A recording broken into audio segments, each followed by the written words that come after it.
Ano po?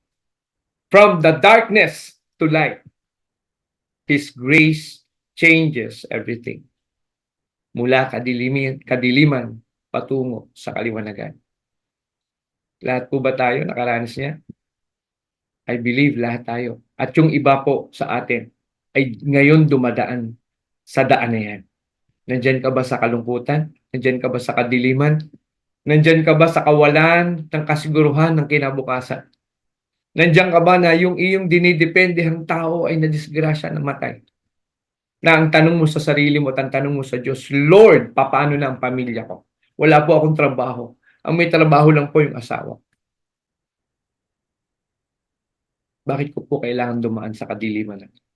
Ikaw ba ay estudyante na kahit lumaki ka sa simbahan, na kahit nakakilala ka na sa Diyos, bata ka pa lang, kahit alam mo na ang tama, pinipili mo pa rin gawin ang mga gawa, ang mga gawa labas sa salita ng Panginoon. At maaari na ikaw ay leader na sa church, maaaring ikaw ay pastor na.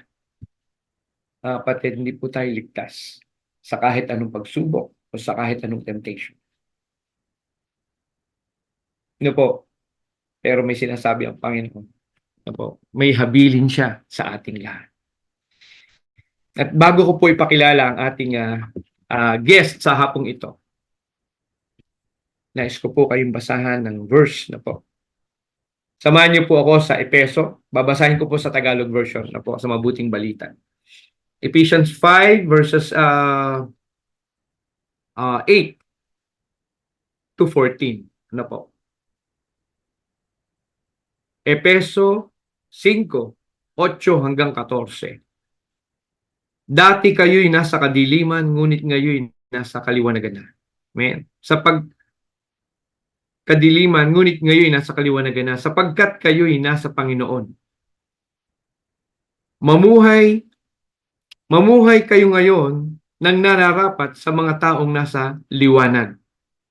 Sapagkat pawang mabuti, matuwid at totoo ang ginagawa ng namumuhay sa liwanag. Verse 10, sikapin niyong matutunan kung ano ang kalugod-lugod sa Panginoon. Huwag kayong makibahagi sa mga gawain ng kadiliman na walang binubungang mabuti. Sa halip ay ibunyag nyo ang mga iyon. Versikulo 12, kaya hiyang mabanggit man lamang ang mga bagay na iyon na ginawa nila ng lihim. 13, ang lahat ng nalalantad sa liwanag ay nakikilala kung ano talaga ang mga iyon. 14, at nalantad ang lahat dahil sa liwanag, kaya't sinasabi, gumising ka, ikaw na natutulog, bumangon ka muli sa libingan, at liliwanagan ka ni Kristo. Yan po ang salita ng Panginoon.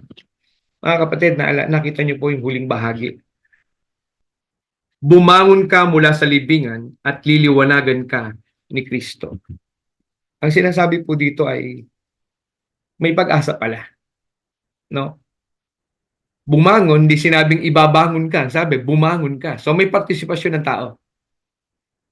Amen? From darkness to light, kung gusto mong manatili sa darkness, may participation ka pa rin. Kung gusto mo namang bumalik sa kaliwanagan, may participation ka pa rin.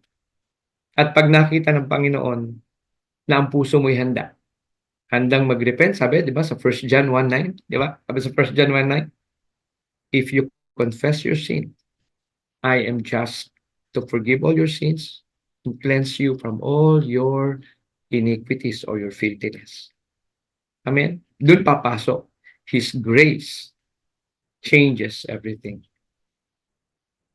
May kailangan gawin ng tao. At pag ang tao, sabi ng Panginoon, if you confess your sin, I am just to forgive all your sins.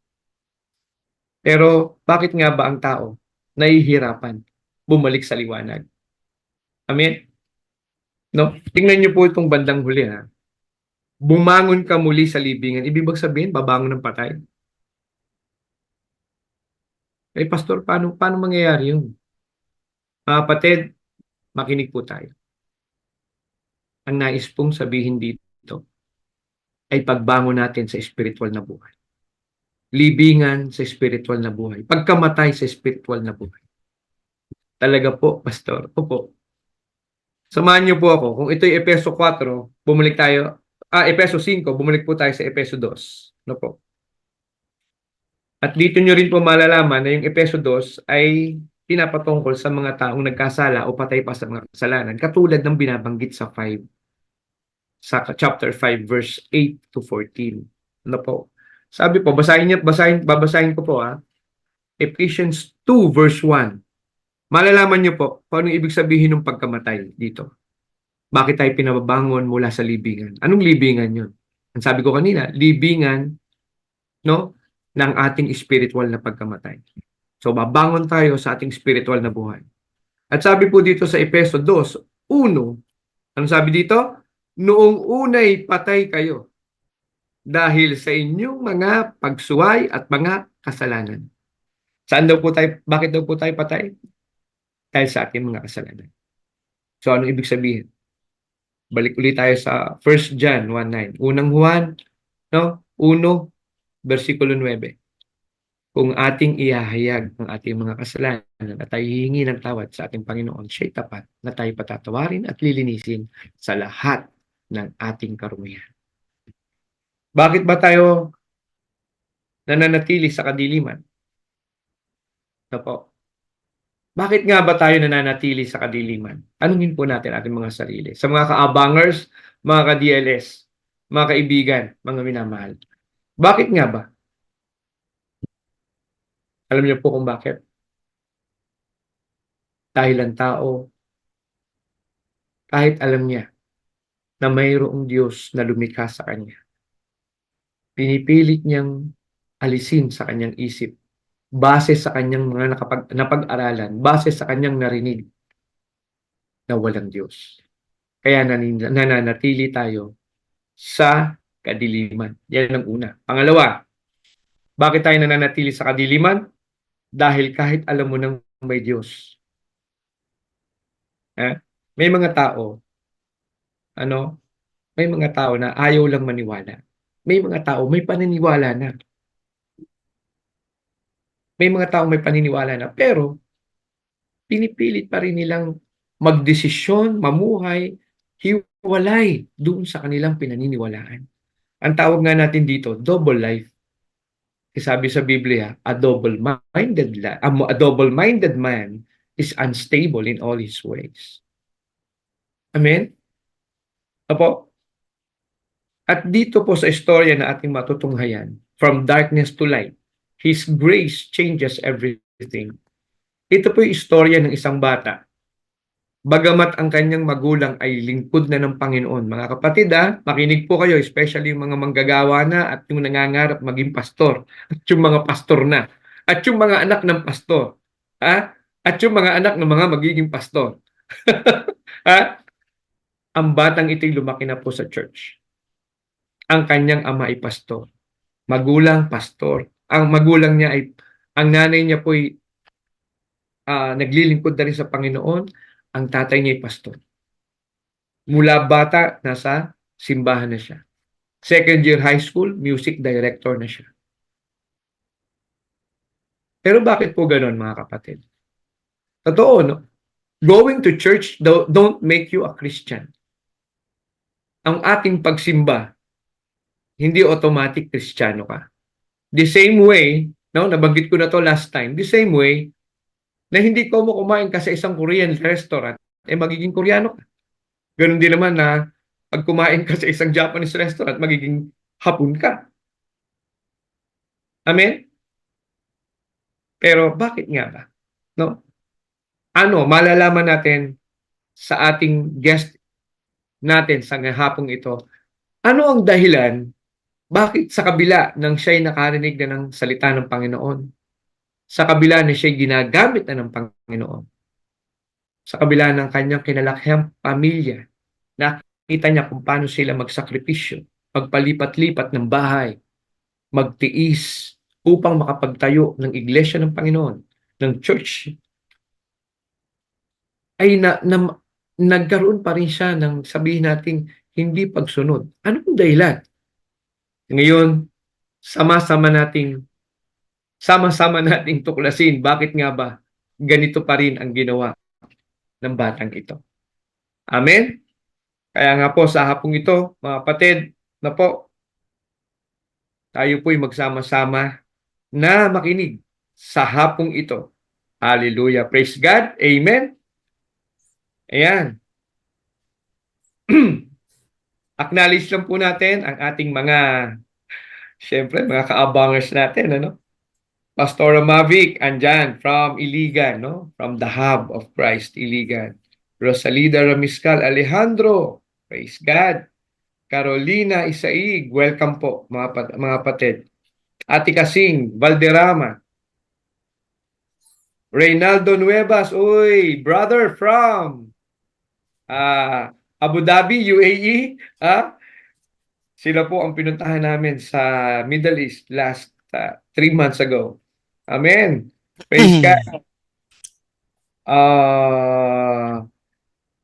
Kuya Richard, Brother Richard Nilyalga. Hallelujah. From US. Hallelujah. J. Lord Morzan. I think this is from Isabela. Na po, magkakasama kami kanina nito sa morning devotion. Praise God. Hallelujah. Yung pong iba, maya-maya ko po babasahin. At mga kapatid, patuloy po nating i-share. Ano po? Dahil lahat tayo, meron po tayong responsibilidad sa bawat isa. Ano po? May responsibilidad po tayo sa bawat isa. Accountable po tayo sa buhay ng bawat isa. Kaya kung meron tayong mga kakilala, meron po tayong mga mahal sa buhay, ano po, na alam nyo, nabubuhay sa kadiliman, nabubuhay sa uncertainty, nabubuhay ng without assurance of salvation sa panahon ngayon. Tag. Itag po natin. Ito po ang platform na ito. Amen? Praise God. Sige po. And I believe, no, ang ating pong guest ay handang-handa na. Hallelujah. Praise God.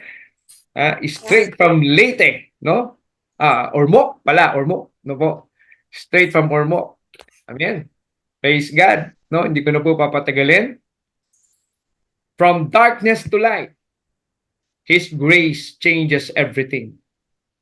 Let's all welcome, mga kapatid, mga kaabangers, mga ka-DLS, si Brother Jeconiah Jezreel Pumon Molato.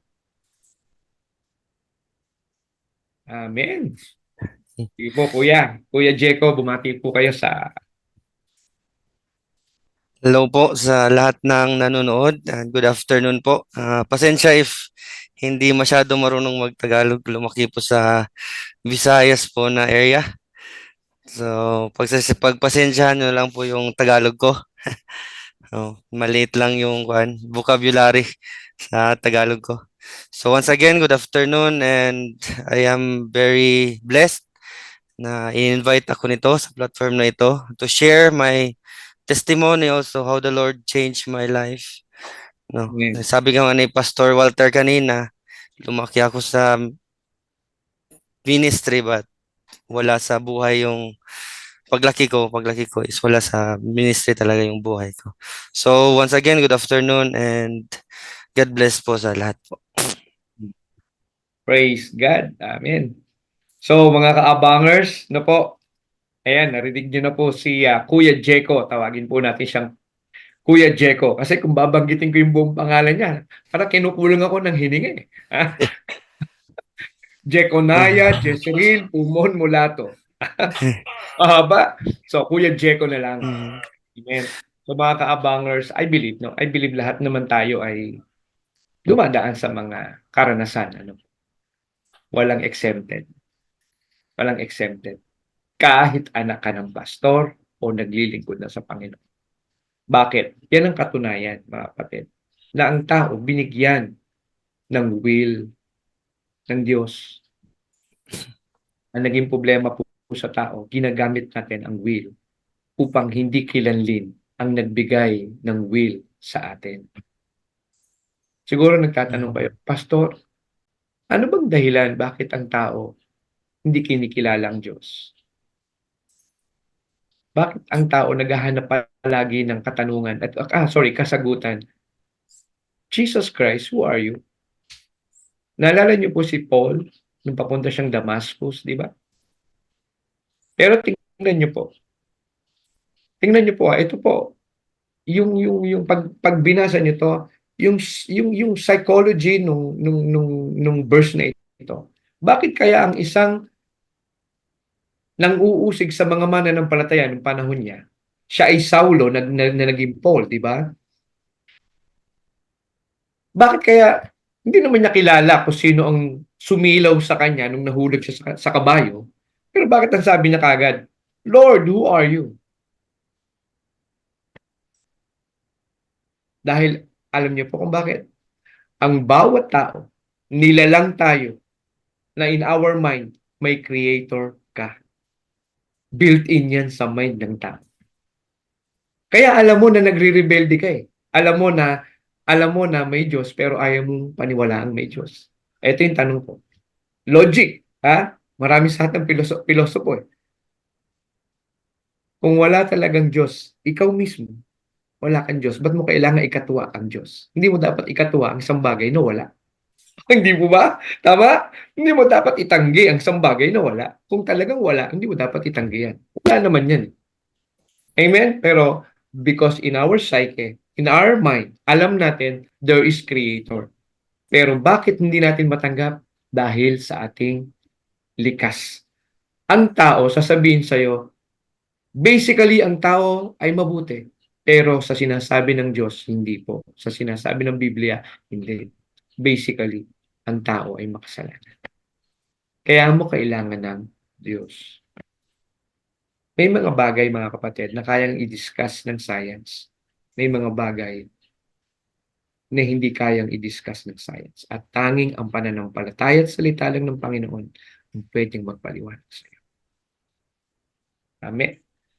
So ngayon, I believe ready na po ang ating guest. No po? Kuya Jeko. Ah, ikaw ay magsasalita ng 1 oras at kalahati at 2 araw. By the grace of God po. I-try ko po, Pastor. I-try ko po. Bangers na po. Ah, Kuya Jeko, na po. Pwede niyo po bang simulan ikwento sa amin anong klaseng buhay po ba meron ang kabataan? No? Saan po kayo lumaki? Sino pong magulang niyo? Ilan po kayo magkakapatid? Sige po, kwento niyo po sa amin, Kuya Jeko. Sige po. My parents, their name Dario Di Mulato. It's the name of my father. Ang pangalan po ng ama ko po. Tapos Avelina Pumon Mulato. Pangalan naman ng mother ko po. Lumaki kami for 13 years in my life. No? Bata pa ako nagsimula. Lumaki kami sa Baybay, Leyte. No? And I was born, namulat ako po na naglilingkod na po yung parents ko ni Lord. My Mm. father was a leader na, and also my mother was the core leader of a church there in Baybay. Mm. So, yan po yung namulatan ko po na buhay. Mm. Sa inyo po ba, Pastor? Sino po ba ang mas disiplinaryan? Si nanay, si tatay? Ay, si Papa po ang grabe ka strict po sa pamilya namin po. Oo. Si Mama is para siyang comforter. Siya yung Mm. comforter namin. Kasi si Papa grabe magdisiplina sa amin. Especially sa akin. Kasi ako yung panganay sa 6 na magkakapatid. So, Mm. 5 kami na lalaki, isa lang yung babae namin. So, ako yung panganay. So, grabe siya ka strict. And lumaki ako nung bata pa ko, elementary days ko nga disiplinarya talaga yung papa ko. Gaano ka disiplinaryan? Pwede mo bang ikwento sa ating mga kaabangers na po? Nararanasan niyo po ba makipagturo, lumabas ng bahay, no? Bilang panganay, lalaki ka pa naman, di ba? Opo, ay naranasan ko po pero parang yung disobedience na. Kasi yung lagi niyang sinasabi sa amin, diyan ka lang kayo sa bahay, mga ganun. Mhm. Tapos, I've experienced the disciplinarian of my father. Lagi kaming pinapalo pag may mali, ganun. Oo, grabe yung parang, yung palo na palo talaga. Wow. Oo, oo, Anong yan. ginagamit ni tatay, pamalo? Belt, yung ganon. Pinsan, yung Yung walis choices, tingting. O Mm, mga kaabangers, excuse me po, mga kaabangers, no? Sino mga nakaka-relate dyan, ha? Mga batang 80s, 70s, ha? Sige po, sino ang nakaka-relate ng pamalo? At nung time nyo ba, ano ang ginagamit na pamalo sa inyo? Sige po, ilagay nyo po sa ating comment box, no? Ah, mm. sige po, Kuya Jeko, tuloy nyo Tapos, po. na-experience ko pa po yung lumuhod ka ng asin. Oh, Yung ganun. Tapos yung sa bigas, yan, no. lumuhod ka sa bigas yun. Na-experience ko po yun na discipline nung Wow. bata ko pa ako sa papa ko. Pero matanong ko lang, Kuya, bakit naman po kayo napapalo o napapaluhod sa bigas o sa asin? Kasi yung bata po ako, hindi talaga ako sumusunod sa instruction. Hmm. Oo. Lagi ako nasa labas. Kasi mahilig ako sa adventure din. May laruan ako nung una. Tinatawag sa Bisaya, Tirador. Oo, oo, Oo, yung oo, gano'n. oo, Ganyan. ganun. Oo. Hilig ako magpunta ng rice field kasi yung bahay namin sa Baybay, malapit lang sa rice field. So, yan, mahilig ako magpunta ng dagat, Hmm. gano'n. Oo. Kung wala naman doon, doon sa bahay ng kapitbahay namin, naglalaro basketball, gano'n. Pag uwi ko ng bahay, andyan na sila papa, galing sa work. Ayun, Alam na. alam Alam na. na ang mangyayari. Oo. eh, So, Kuya Jeko, yung sabihin nating childhood life, no? Kahit sabihin nating, yun nga, sabi mo nga, lahat naman tayo dumaan diyan, no? Bibili ng mm, paglalabas, lalabas. mm. Sasabihin matulog sa tanghali, ewan ko ha. Nauso pa ba sa inyo no'n nung natutulog ng tanghali, Kuya Jeko? Opo, natutulog lang ako, parang dramang tulog lang. Kasi wala nang bantay pag 30 minutes. Aalis na naman. Ganun yung ginagawa. Natawa naman natawa naman ako sa dramang tulog lang, ha? Oh, parang natutulog pero hindi pala. Oh, sino diyan sa mga ka-kapamers natin ay nakaka-relate, ha? Ang term ni Kuya Jeko, dramang tulog lang. Ibig sabihin, hindi totoo, dumadrama lang na kunwari sige, hallelujah. Umpisa pa lang 'yan. Kuya Jeko, nararanasan niyo bang I mean, yung pagdidisiplina ba sa inyo nung bata ay kamusta naman? Pinapaliwanag ba bakit pinapalo? Bakit kayo, pinag-iigpitan? Ayan. Bakit ayaw ng tatay na ikaw ay lumabas? Ito po, pinapaliwanag po ni Papa sa amin nung una. Especially sa akin po. Bakit yan, napalo, bakit ganyan, na disiplina. Pero sa puso ko po, it create something hatred po sa kanya. Oh, bata pa Oo, lang. bata pa lang ako noon. Ilang taon kayo niyan? Mga Ah, siguro start akong ganyan sa papa ko, grade 3 ako. Mga ganun, grade 3, grade 4. grade 3. So mga ano yan, mga 9 years old. No, it Mhm. Ah, so sabi nga dito, no? Yan. Welcome po, no? Welcome, Darwin Jimenez from Qatar, no? Welcome din kay Ate Josephine Gato, no? From Calamba. Ayan. So, kuya, ang iyong childhood ba, masasabi mo na fulfilling na yung iyong kabataan? based on my adventure po, fulfilling po siya. Fulfilling po siya. Based Ah, sa adventure ko lang po. Based sa adventure mo. Oh, Oo. meron ka bang nakakasama sa mga kapatid mo na halimbawa magagawa ka adventure nung bata ka? Kasi may mga ganyan, di ba?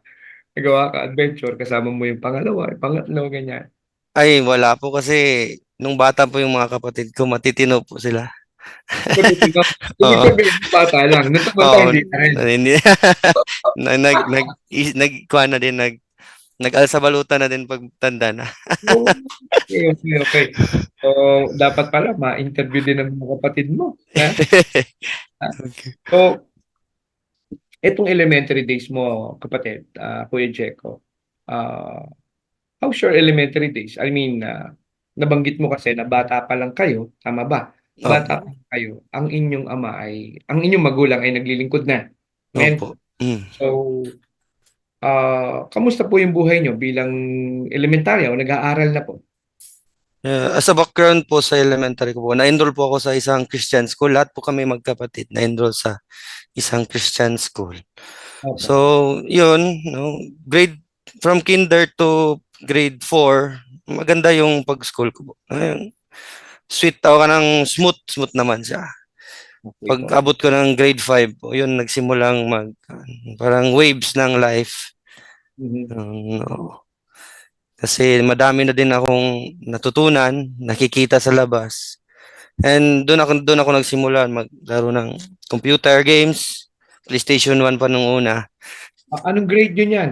Grade Sa 5 po, grade 5. grade 5? Mm. Talagang PlayStation na yan, ano? Oo, ta- tapos nabibilliards. Tapos doon din po nagsimula yung kwan ko, yung pagkahilig ko po sa music.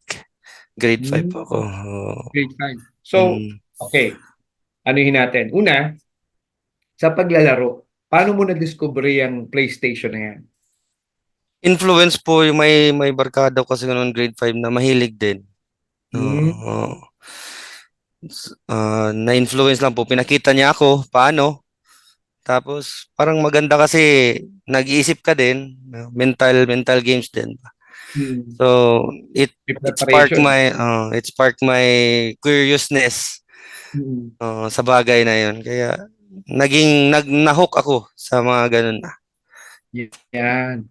Yung word, ano, na-hook, no? Mm. Na-hook. Ibig sabihin, nung na-hook, para kang ano ba, nasilo, no? Opo. Nahuli. Oo. Na ano ba, nasakpan. Tama ba? Sa Bisaya? Nasakpan. Nadakpan. Okay, meron tayong may konting literature habang nag-i-interview. Pag sinabing nasakpan sa Bisaya o sa Cebuano, ibig sabihin nahuli po 'yun. Mm, Ngayon, ito po yung tanong ko. So I'm imagining your life na po. mm. We're talking right now. I'm imagining your life. Kuya Jeko, lumaki ka po sa Christian family, tatay mo pastor, ano po. How it's like na though binabawalan ka, pero ginagawa mo pa rin yung alam mo naman na pagdating ng tatay mo at nalaman niya mapapalo ka, bakit mo pa rin ginagawa? Siguro po lagi itong sinasabi ng papa sa akin nung lumaki ako. Iba kasi ako mag-isip daw. Hmm. Oo, kasi yung anong sinasabi, opposite daw yung laging ginagawa. So parang out of curiousness siguro din the thrill, the Mhm. adventure yung isip ko nung una kasi elementary ko. What if hindi ko to ma-experience? Parang ganun ba? Gusto kong ma-experience ganito. Ganun, ganyan. Mhm. Yan yung inisip ko, whatever the consequence. Hmm. Parang secure din kasi ako kasi at the end, anak man din ako at the end of the, parang ganun yung pag-iisip Naisip ko. mo. No. Pero ang isang maganda mga kaabangers, ano, yung binanggit mo Kuya Jeko na bata ka pa lang, bukas na ang isip mo na whatever is the consequence. Ibig sabihin, bagamat immature ang iyong pagtingin, sa kabilang banda, magandang mabuo sa'yo na pag may ginawa ka, may consequence. Tama po ba?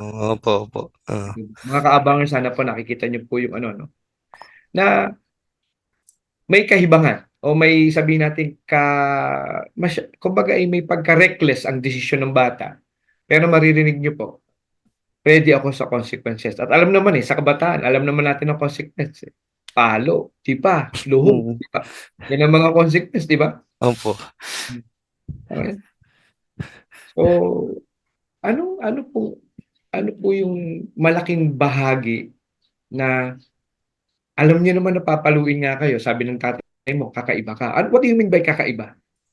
Kakaiba ka Sila, mag-isip. sa lahat daw ng anak niya po, ako lang daw yung hindi sumusunod talaga. Kaya kakaiba. Oo, kakaiba. Di niya alam bakit daw ganyan yung pag-iisip ko, ganyan pagka-perceive ko sa mga bagay na sinasabi niya, ganyan daw. Hmm. Oh, ganyan yung Sabi ni Ate pagkukunan. Maricar, Kuya, sabi ni Ate Maricar Galvez, no?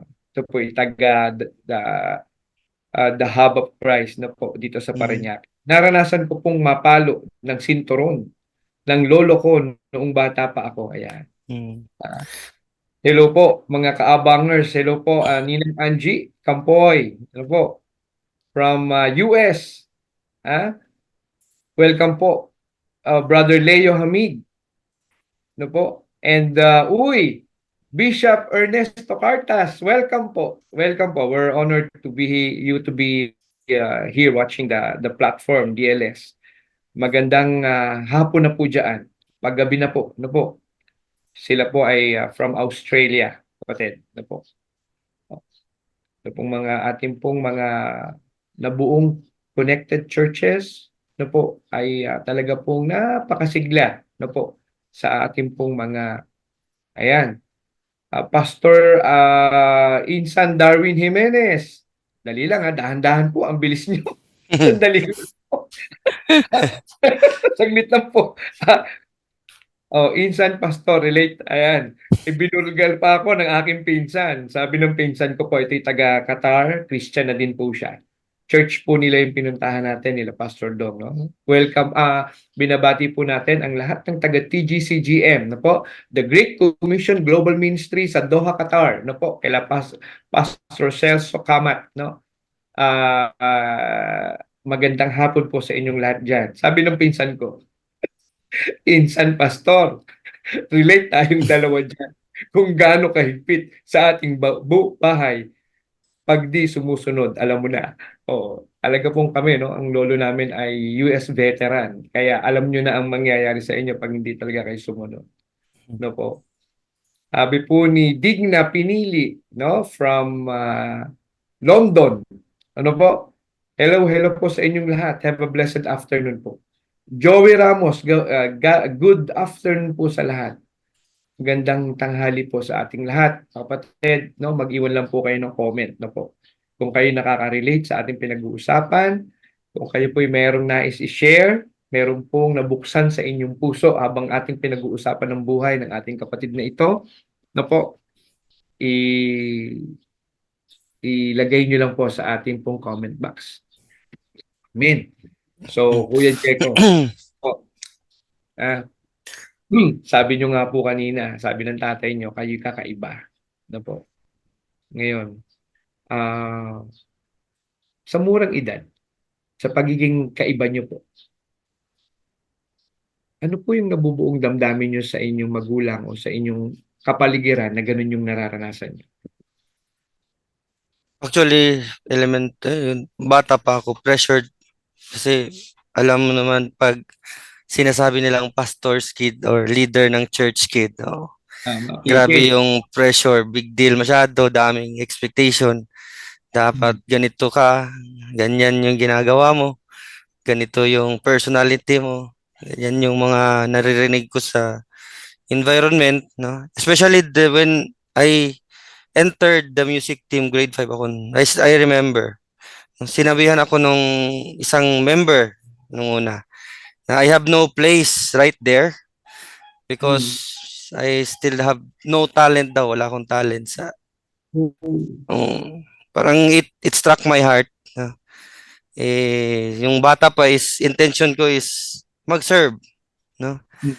To discover the talent that the Lord has given me. But once I entered that Christian Mansana, no, na team, umabot sa isip ko noon na grabe naman to magsalita. Parang di dumaan sa yan ba, ganyan. Grade 5 ako noon, I remember it. Grade 5 Mm. ako. Oh. Nung pagpasok ko talaga, yun, sinabi Mm. nag-comment sa akin na walang place daw Mm. kasi yung talent is wala daw. Ganun na mga kon. Then expected So, to behave, parang saint, no?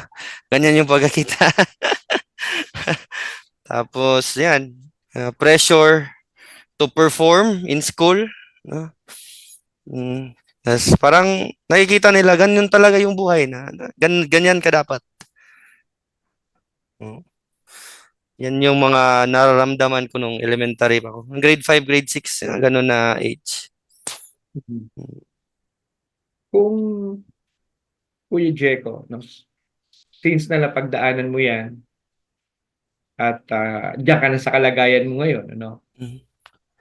if you will be given a chance to talk to the parents, ano po, hindi sa parents mo, kundi sa parents ng mga nakikinig, ano po, ano pong gusto niyong Mm. sabihin? Anong gusto niyo pong ipaalam sa kanila na isaalang-alang sa pagpapalaki ng isang anak katulad po ng kayo po, katulad ng anak ng pastor, katulad ng anak ng believer, o kahit normal na, kahit sabihin natin hindi pa po nakakakilala sa Diyos. Ano po yung gusto niyo pong ihabilin sa kanila o ipaalala? Pwede po umiyak dito, Pastor, no? Ito lang, Pastor, na actually, ito din isa sa mga na-experience ko elementary, no? Ah, honestly, wala talagang time yung parents ko para sa amin, no? Because of ministry. Kasi si Mama, nagtatrabaho yan pag morning 8 to 5. Secular work because they are, we call researchers in VSU, no? Agricultural researchers. Pag gabi niyan, puro tao yung kausap niyan.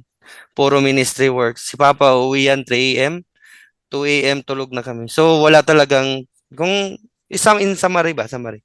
Wala talagang time yan sa amin. Hmm. So as a reminder to the parents, no, na especially if you're a pastor or going to that journey, when you have a child, make sure to have a time. Because sa akin, especially experience ko, hindi ako open sa parents ko.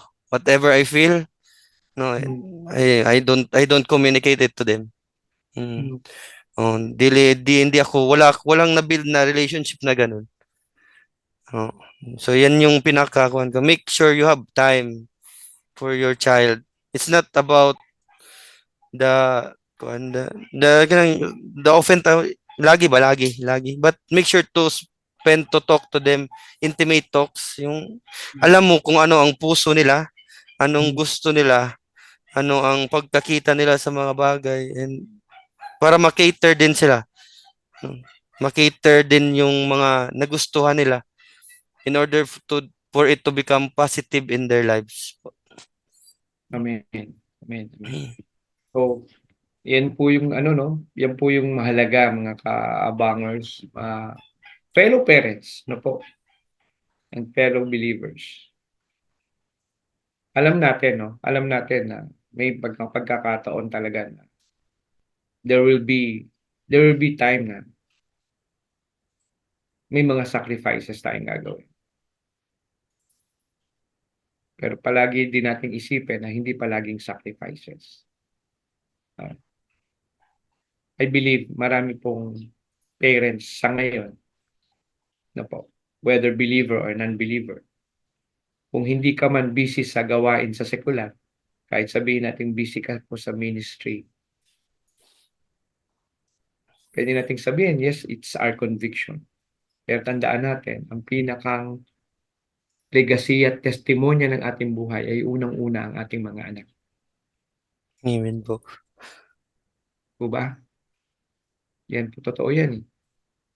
Ngayon, dumadating sa panahon katulad ng nangyari kay Kuya, mamaya malalaman natin ano po, ano yung naging resulta pagka kulang sa komunikasyon ang magulang sa anak, no? I can relate to Kuya Jeko kasi panganay din ako eh.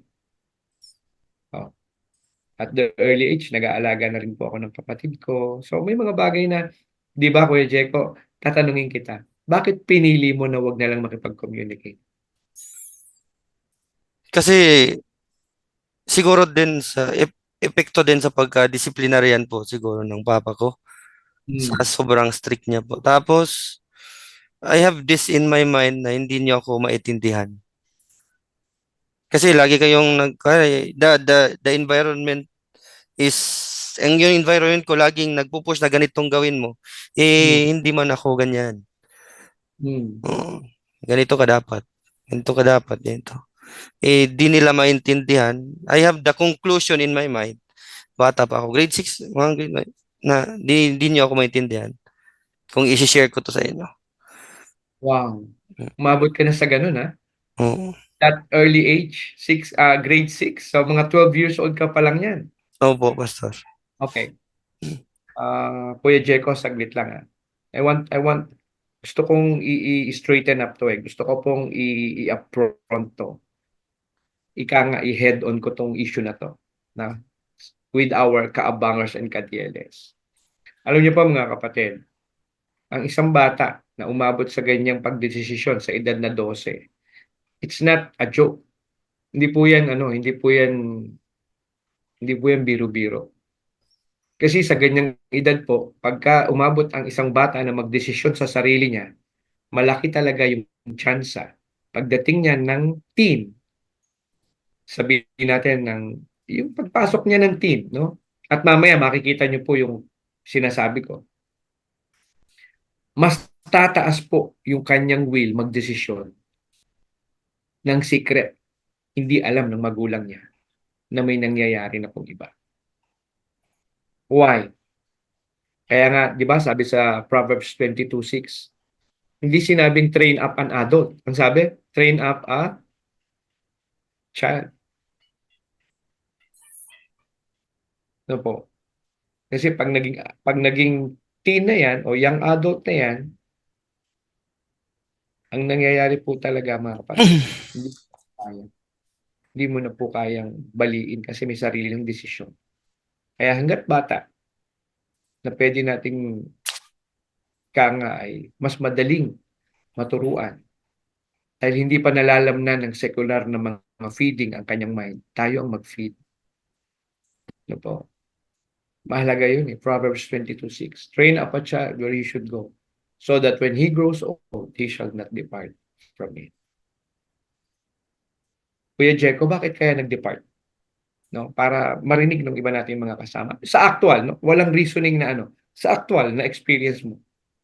Bakit kahit na-train ka, you departed? Bakit po? I mean, bata, Hmm. no? I believe hindi naman gano'n napapaliwanag pero sabi mo nga involved ka sa church, 'di ba? Opo, opo. Pero Oo. bakit nag-depart ka pa rin dun sa alam mo naman na dapat gustong gawin ng iyong mga magulang? Actually, yung pinaka-reason ko po is the bitterness and the hatred po sa heart ko na nagsimula nung bata pa ako. Oo. Bitterness Yun, and and hatred. Opo. ah puwede ka bang mag-cite ng situation, kapatid? Yun po yung sa mga na-experience ko sa church namin nung una. Tapos, yan, i-share ko to po. Hindi to alam ng papa ko. Ang na-magnify po kasi sa buhay ko yung pagdidisiplina niya. Hindi po biro madisiplina po. Kasi Hmm, hindi po biro magdisiplina si papa, iulit ko po. hmm, Yun na magnify. It created many hatreds in my life. Kasi yung, bakit sila galit, sila pwede, sa akin hmm, hindi. Oo. hmm. Oo. Bakit Hindi nasagot. mali to para sa iyo, eh sa ibang parents hindi naman. Hmm, Mm. hindi nasasagot. Oo. Tapos hindi man ako nag-explain, hindi man ako nagsasagot kasi sabi ko na I'm just a silent type person. Mm, Oo, kaya hindi nila ako naintindihan siguro. And hmm, wala po talaga kaming tinatawag na communication na intimate po. Yung intimate na communication po ng parents ko. We are trained to read Bible, memorize. We are trained to, yan, quiet time, devotional. But when it comes to relationship po, nung una sa parents ko po, until now, which nag-workout din po ako ngayon. Pero balik ako nung elementary days ako. Wala. Puros kasi nakikita ko negative. Negative yung pagdidisiplina, negative lahat sa church ko, negative pa rin. hmm. Experience negative things. So, it created, grabe na, hatred and bitterness po sa life ko. So yun ang yun ang impact, no? So mga ka-abangers, mga ka-DLS, no po. Narinig ko 'tong teaching na 'to, no? Break the will, but don't break the spirit, ha? Kung minsan sa sobra nating ang alam lang natin yung ipatupad yung tama. Tama naman, pero kailangan ding alalayan kung papaano. gusto kong balikan natin mga kapatid kung paano ka na-save, paano ka nabuo, hindi lang yung bata na pinapalaki natin. Kahit tayo pong mga matatanda nang nagising at namulat at nakakilala sa Diyos. Di ba hindi ka naman napilit? Amen? Ito po yung mga bagay, pag huli na po kasi nating na-train, yan na po talaga yung ating pasunuran. Hanggat bata pa't nasunod, napakasarap kasi Proverbs 22:6 bata pa na-train na. Pero dahil meron tayong pagkukulang, marami tayong dahilan, o maaaring hindi pa tayo Kristiyano nung panahon na yon, nung pinalaki natin ang ating mga anak. Kailangan natin maunawaan, no, na sa panahon ngayon na sila po ay malalaki na, 13 years old, 14 years old, 16 years old, kailangan nating alalahanin po yung tinatawag na may encounter ang Panginoon sa ating mga anak.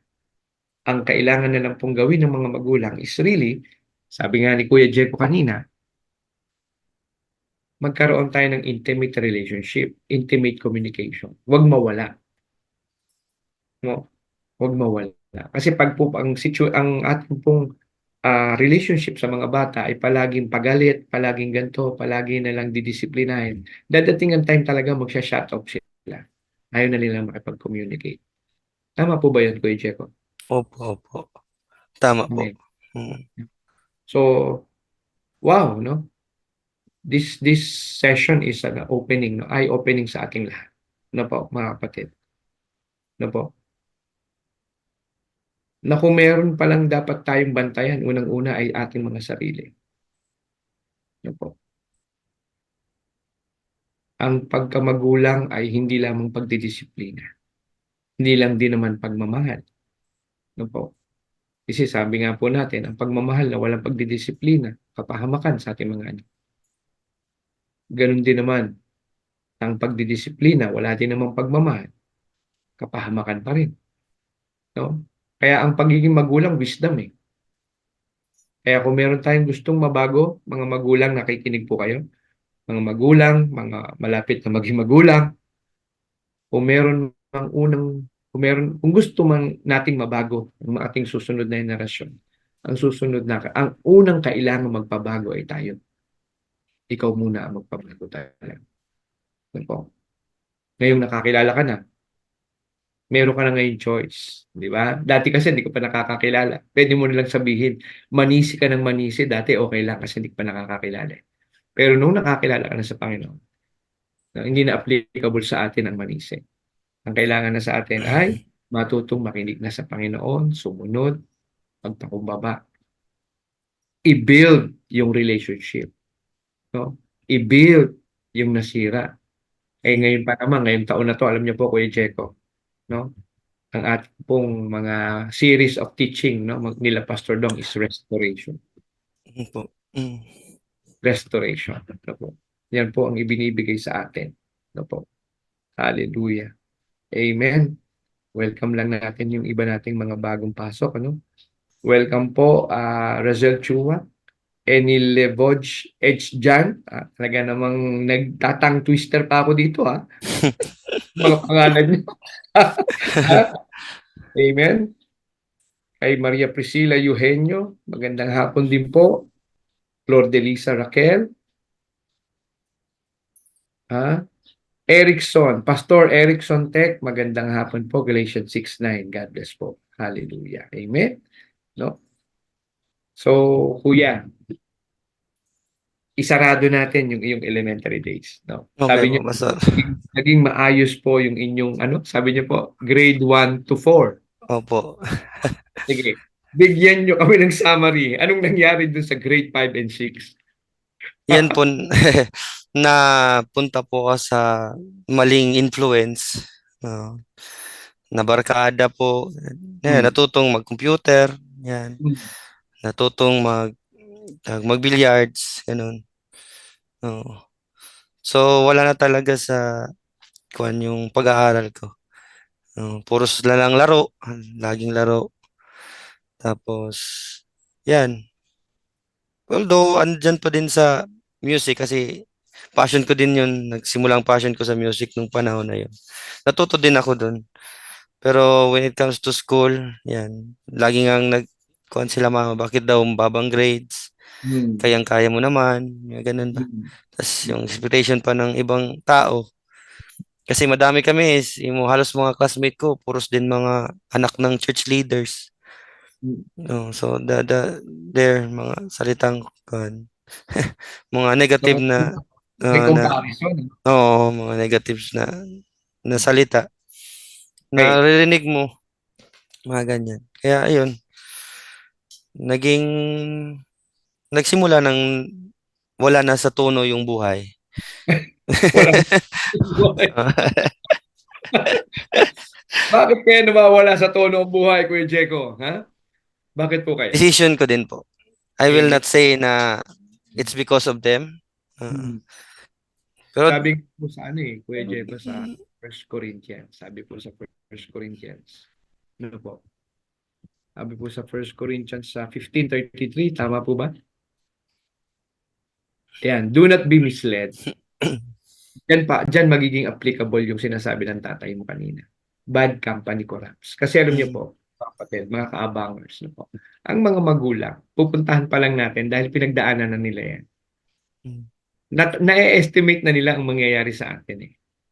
No? Na pagka hindi sumunod ang batang to, ganito mangyayari. Okay. Tama? Ngayon, ang kailangan po nating matutunan ay ganito. Huwag po tayong magsawa na magpaalala. Yung paalala na mararamdaman ng ating mga anak na may pagmamahal. Hindi paalala na palaging para kang nagki-curse. No, alam niyo na po yung ibig ko pong sabihin. Ayokong bitawan yung salitang yun kasi words have power. Pero alam niyo na po yung ibig ko pong sabihin na parang pag pinagsabihan mo, sinusumpa mo na yung anak mo. Hindi. Dapat pag pinagsabihan mo siya, merong kahinahunan, may pagmamahal, may gentleness. Ngayon, alam mo sa puso mo, kung ikaw yung magulang na nagpapaalala sa anak mo, Lord, Lord, huwag mo pong hayaang mapahamak ang anak. Kasi hindi po talaga tayo ang nagko-convict. Ang banal na spirit ang magko-convict sa ating mga anak. At hindi ang timing natin para sila ay ma-encounter ng Panginoon. Timing ng Panginoon upang sila i-encounter. Maliwanag po sana na sa atin yan. Para hindi maging bitter ang puso nating mga magulang sa pagpapalaki ng ating mga anak. Especially kung ang ating mga anak ay dumadanas na ng rebelliousness. No? So tutuloy natin yung kwento ni Kuya Jeko. Makikita niyo pa po, no? So Kuya Jeko, nakagraduate naman kayo ng grade 6. By the grace of God po, nakagraduate ng grade 6 po. Nakagraduate po ng grade 6. Sabi niyo po, natutunan niyo maglaro, mag PlayStation. So ibig sabihin, naranasan niyo na balansehin. Ibig sabihin, Opo, naranasan niyo po na parang, sige, para hindi mahalata ng magulang ko, sige, basta kailangan pasado lang. Tama ba? opo, ganun na yung kwan ko, yung focus ko po. If makagrade po akong 80 up, okay na. Okay na yun, no? Hindi na ako nagta-target ng higher. Ayun. Ganun, oo. Pero hindi pa ako natutong mag-cutting class noon. Hindi pa, Ah, oo. hindi pa. Hindi pa. Delikado. Hindi pa. Hindi pa ako natututo ng mga ganun. Kasi strict din yung school kasi Christian school din siya. Hmm. Pero So ngayon, laging nagsusumbong yung mga teacher kasi out of focus daw, late na magsasubmit ng mga assignment, projects, ganun. tingin mo, anong effect, saan galing yun? Bakit ka palaging late na magsasabit ng assignment, out of focus? Tingin mo, saan galing yun, kuya? Sa paglalaro po, Hmm, nahook talaga ako sa paglalaro. okay. Any kinds of games. Hmm. Parang yan na yung priority ko. Tapos, yan pa isa, music. Nahook din ako sa music nun eh. Kasi I remember that time, parang may every night na-challenge kasi ako nung sinabihan ako nga wala kang place dito. So I make a discipline sa sarili ko nga every night, may dapat akong 1 hour na magpa-practice. Every night Galing. yan, oo. Hmm. Yan yung parang pushing force na kailangan kong Hmm. mag-excel dito sa side na to kasi Hmm. parang nasaktan din ako nung sinabihan ako noon eh. So, yan, nawala ako sa focus sa studies talaga nung time na yun. It's a God's timing din siguro po na bumili si Papa ng keyboard para sa kapatid kong babae. Hmm. Ayaw naman niya.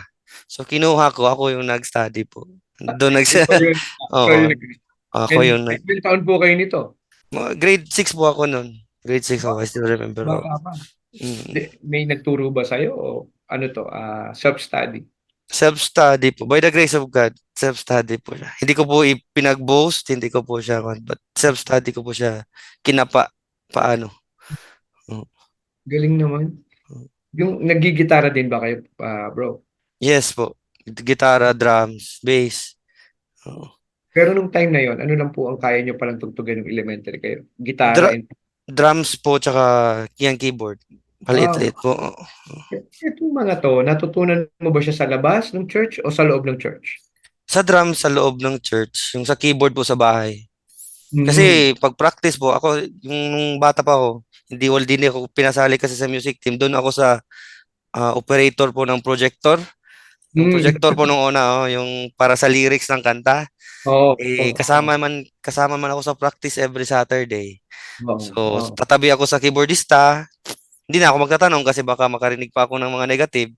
Oo. Tumitingin lang ako paano nila ginagawa, paano. Pagdating ko ng bahay niyan, yan yung pinapractice ko. Yan. Oo. Oo. Sa isang banda, alam mo kapatid, sa isang banda, hinayaan ng Panginoon na maging bukas ka upang ikay matuto. Ayun po, opo. Hindi mo lang alam nung panahon na yon din mayroong mas mahaba pang at dun sa kaduluduluhan, dun sa banda roon ay may balak ang Panginoon talaga sa iyo. Alam mo Mm. ganyan ka amazing, no? Ang ating Panginoon. Kaya nga may word na faith, no? Mm. Hindi lahat talaga ipapaalam sa iyo. Sabi nga Amen po. kung lahat ay ipapaalam na sa iyo, hindi mo na kailangan ng pag-asa, 'di ba? Opo. At kung lahat ay alam mo na, hindi mo na kailangan ng hope, 'di ba? Bale Mm. wala nang faith. Kasi sabi sa faith sa Hebrews 11:1, 'di ba? Faith is the substance of things hoped for and the evidence of things not seen. Hallelujah, no? Grabe kung papaano. Alam mo yung kanina tsaka ngayon, lalong nagre-rema yung mga nangyari sa buhay mo, Mm. no? Pagdating po ng high school, the same school lang po ba kayo, Y- brother? Hindi po. Lumipat po ako sa Vizca na may high school. Kasi yung elementary ko, wala silang high school. So lumipat Mhm. ako sa public school. Nag-take ako ng exam. And by the grace of God, I'm 27. Hindi ko talaga yan makalimutan. 27th place po ako sa exam. Out of Mm. many 1,000 students na nag-take. So nilagay ako sa first section. Hindi nga nila in-expect kasi yung grades ko nung elementary, grade 6 hindi man Yeah. pang first section. Kasi Mm. 80, 82, 83, mga ganun man lang. So hindi man Mm. yan first section. Pero ang binasehan nila is yung pag-take ko ng entrance exam. Kaya Mm. napunta ako sa pinaka-first talaga na section. Mm. Mm. So, kamusta naman po ang iyong high school life, kapatid? It gotten worse, no?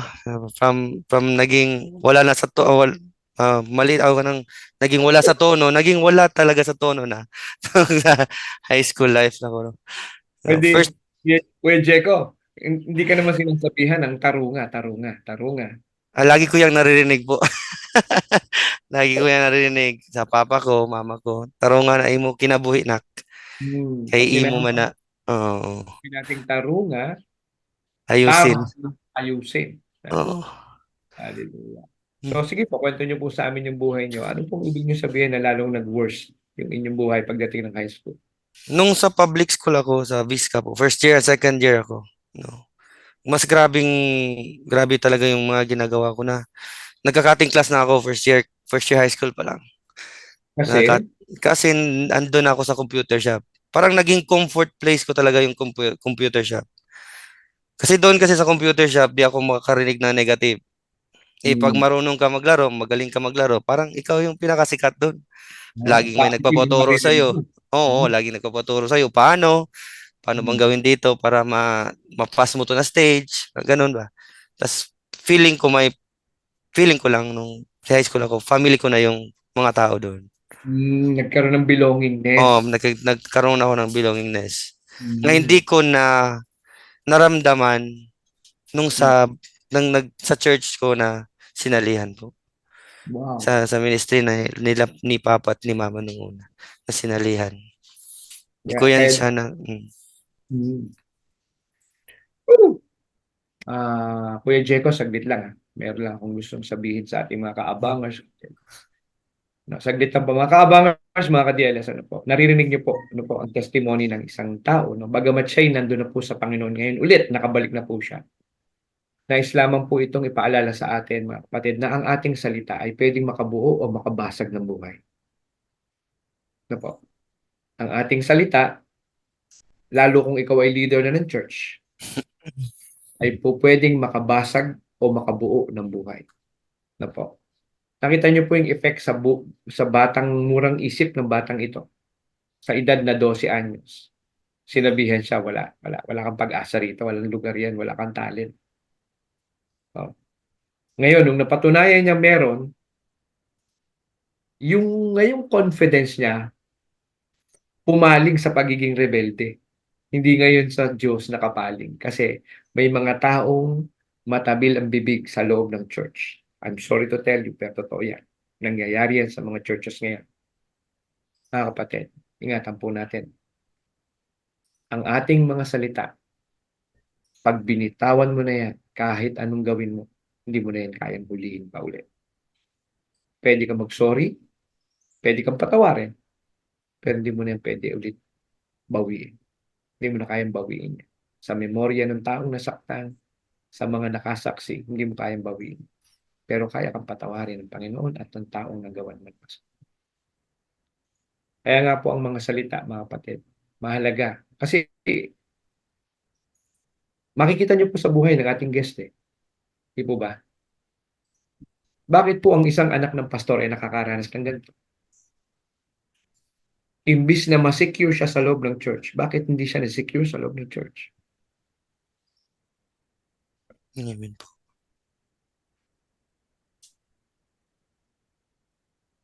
Pero salamat sa Diyos. Salamat sa Diyos. May plano ang Panginoon sa kanya.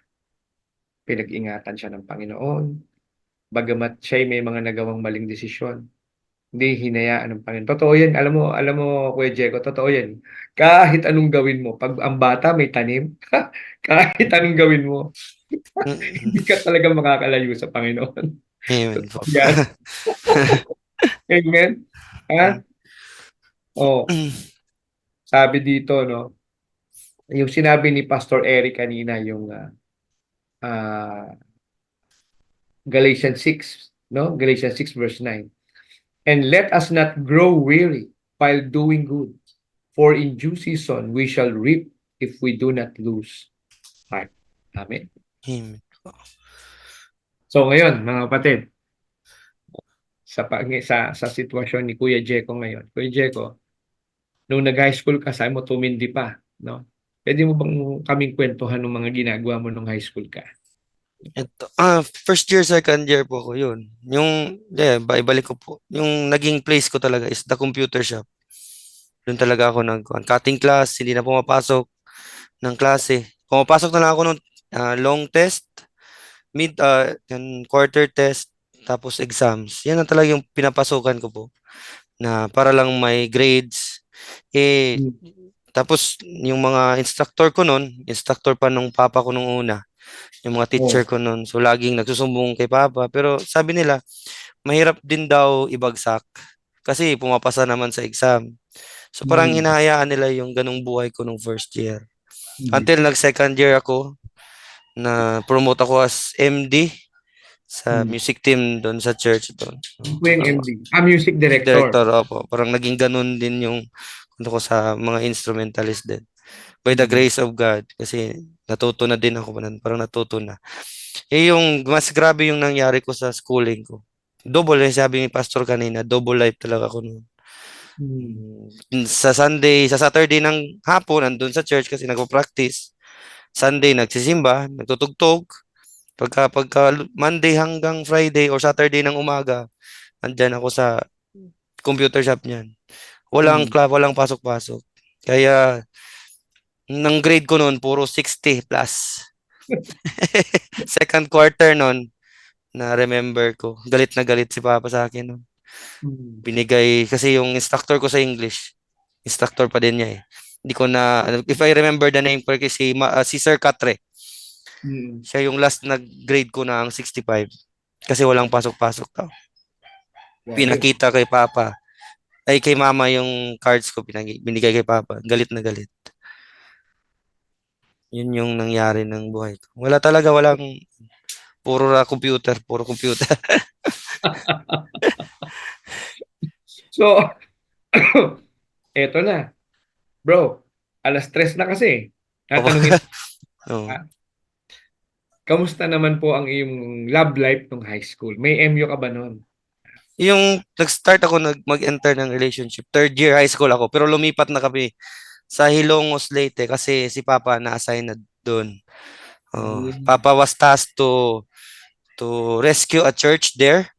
Mm. So, bumalik ako ng second year din, pero Christian school na sa Ilongos.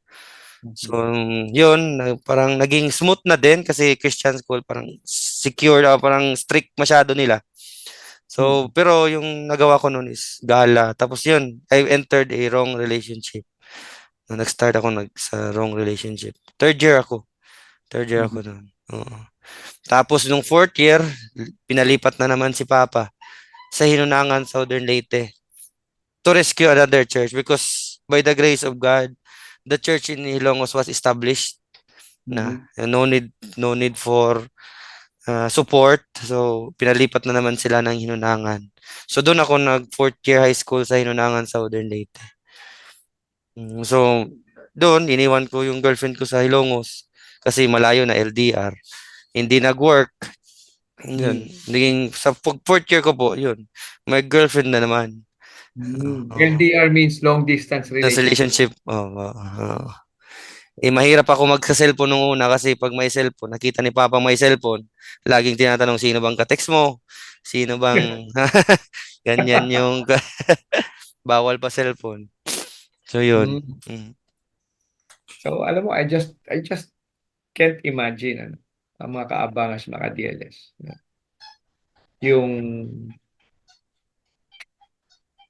kasi pag ang mga ginagawa natin talaga ay layo dun sa gustong ipagawa sa atin, talagang maya't maya mapapansin ka eh, no? Tama ba? Opo, opo. 'Di ba? Maya't maya mapapansin ka kahit wala ka namang ibang ginagawa. Palagi kang matatanong kasi marami kang ginagawa na hindi Mm. gusto ng iyong tatay, ng iyong mga magulang.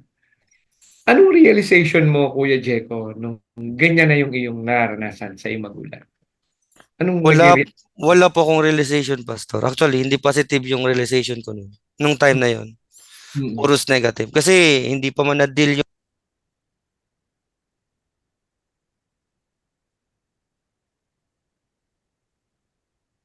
nawala po yung sound niyo,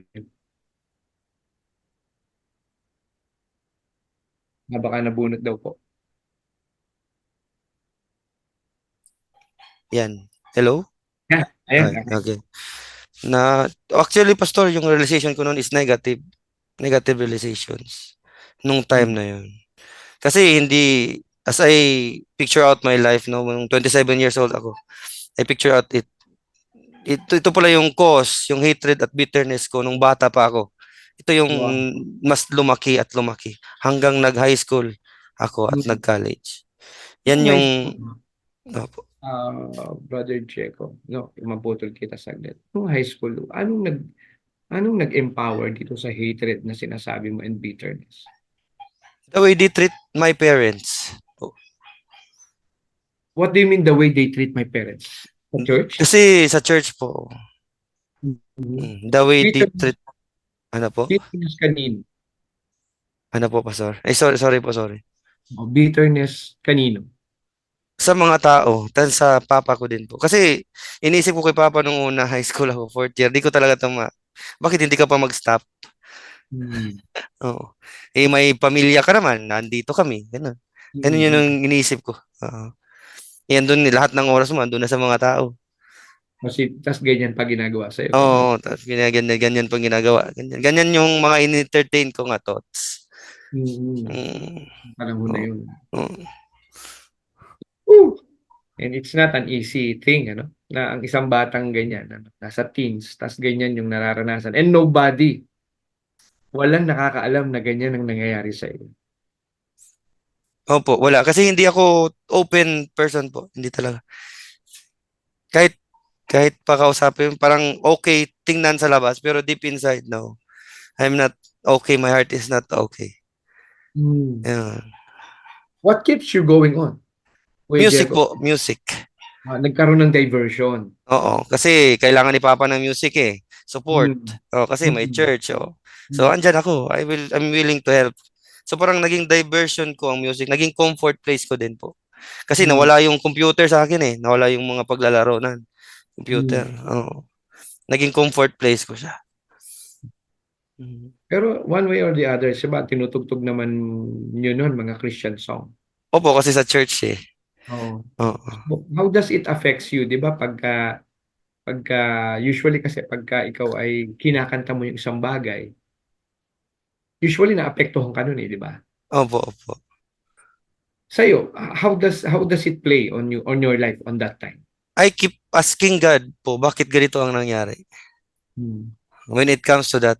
ah, ah, iyan yung laging sinasabi ko, Lord, sa Bisaya, Lord, ganong kanimon ang nahitabo, ganong ingani mo na mo na experience.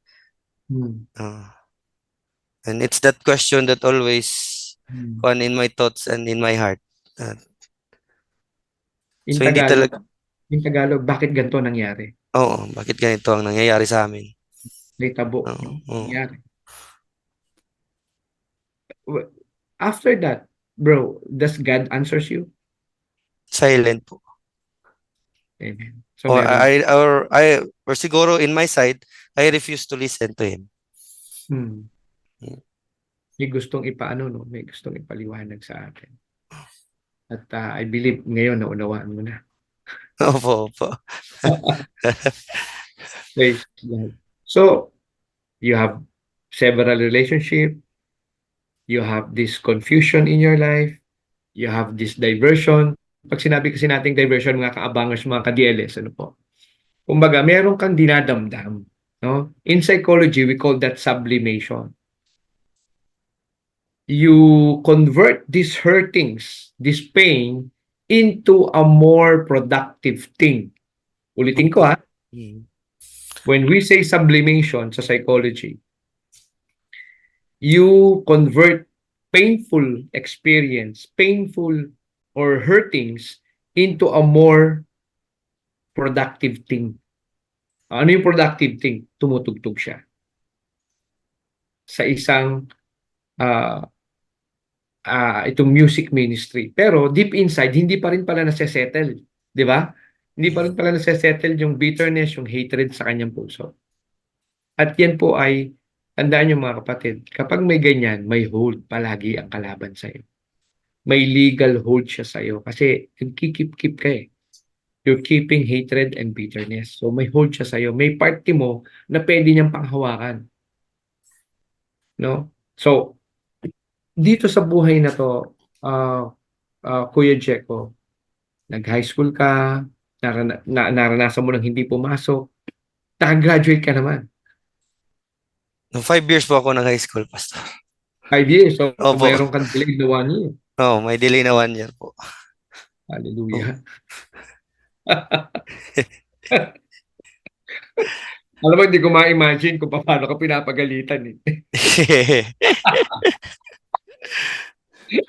Hindi ba? Kasi ako, panganay tayo eh. I believe, no? I believe ang eyes ng mga magulang natin palagi nasa atin. Eh. Opo, opo. Di mo ba? Opo. Oh, sino ba mga panganay dyan? Pasok? Mga panganay.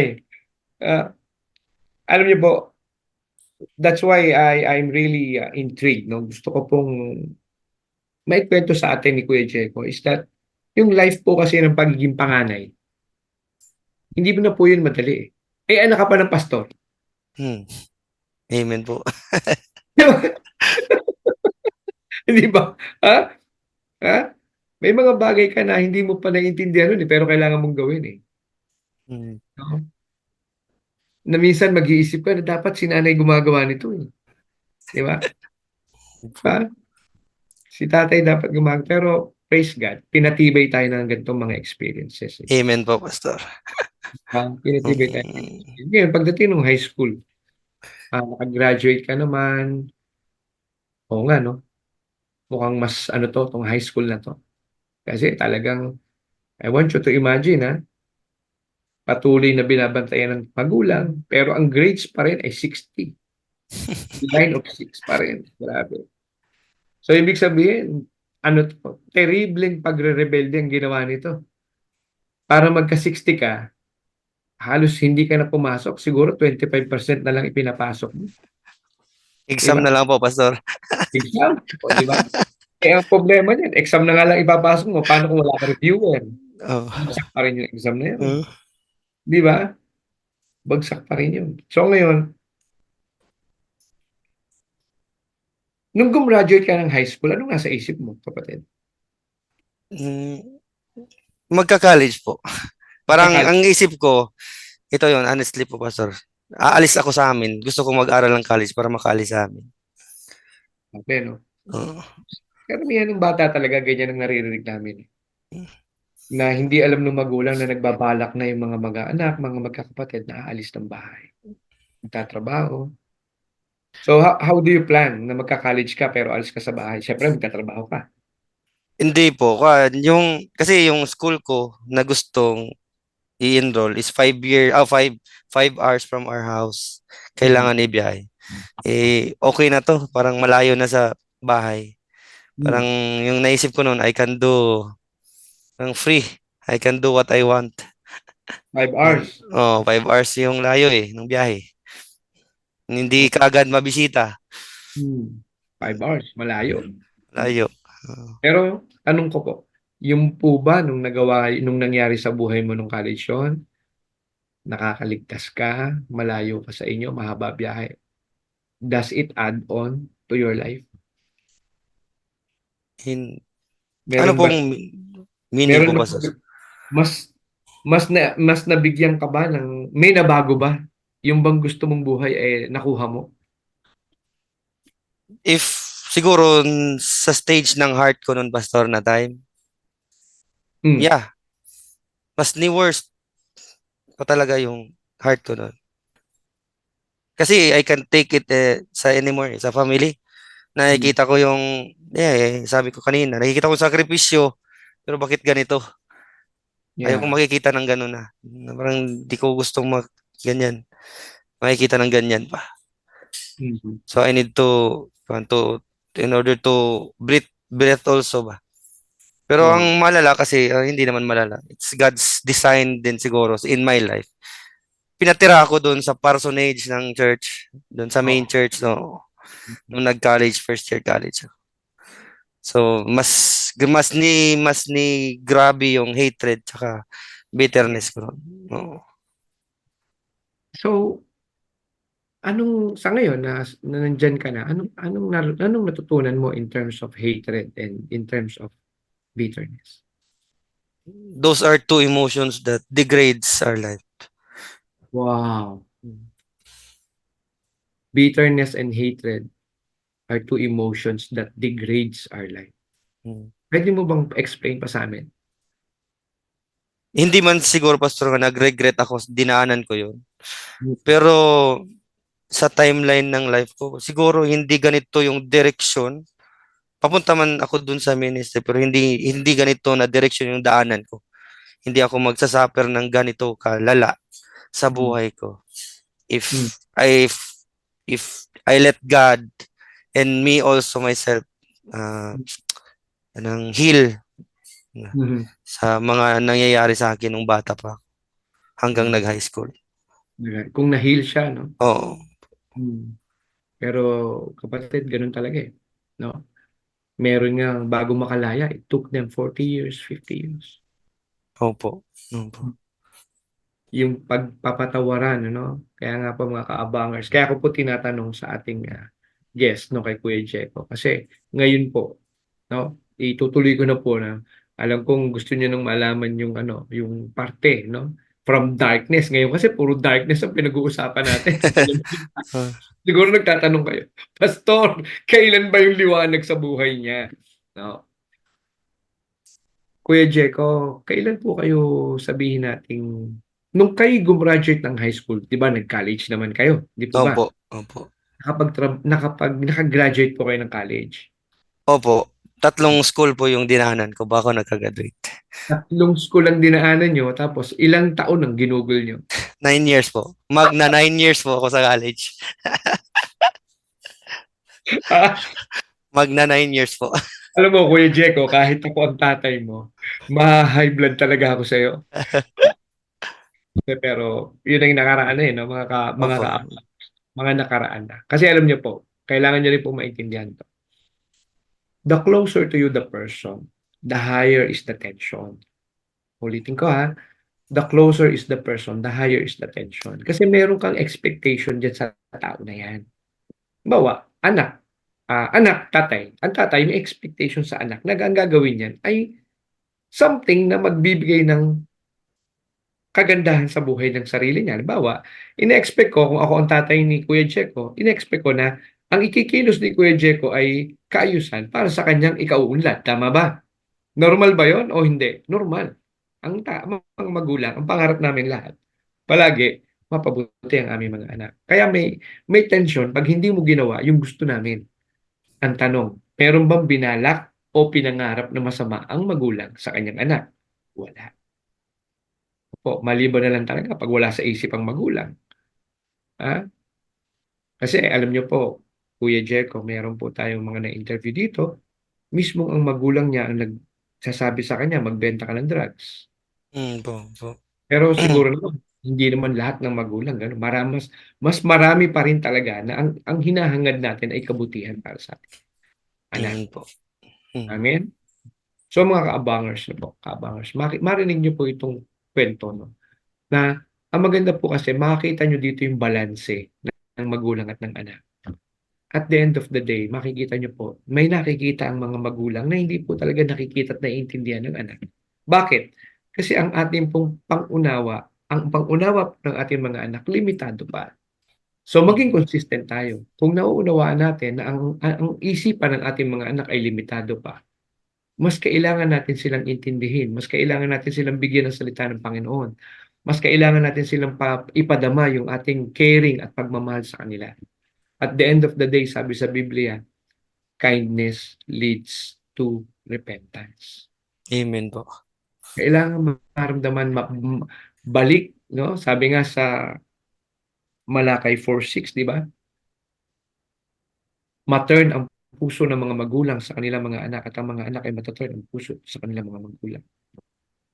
No? There's a turning of the heart na mangyayari. No? Tanong ko po, Kuya Jeko, no po, nung kayo nakagraduate na po ng high school, nag-aral po kayo ng college, kamusta naman po ang iyong college? Ngayon nga, 9 years po ako sa college, no? Tatlong school yung dinaanan ko. Parang konti naman yata yung dinahanan. Tatlong school lang po. Tapos yun, I remember, second year college ako nun. Yun yung pinaka-worst na nangyari sa family namin when it comes sa ministry. Doon Hmm. talaga lumubo yung grabing galit ko sa puso. May Bakit? nangyari sa ministry na Hmm. hindi namin inasahan. Hmm. Parang to cut the story short, binaliktad sila mama at saka si papa.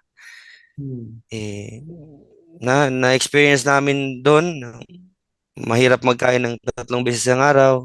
Kailangan ko maglako ng pandesal 3 AM pa lang. Kailangan mo Hmm. na magbenta ng para may pangbiling bigas. Mga ganun na Wow. buhay. Oh. Hmm. Na-experience ko yan. And hindi ko siya nakita as positive para sa akin. Yung panahon na Mm. yun. Hindi talaga ko, yung nakikita ko, why Lord? Yung mas grabe yung question ko noon ni Lord. Mm. Kinwestiyon mo talaga, no? Question ko talaga. Kaya umabot sa point ng life ko na naglayas talaga ako sa Cebu. So, ibig sabihin, Naglayas. from Leyte, pumunta kang Cebu. Second year college ako noon.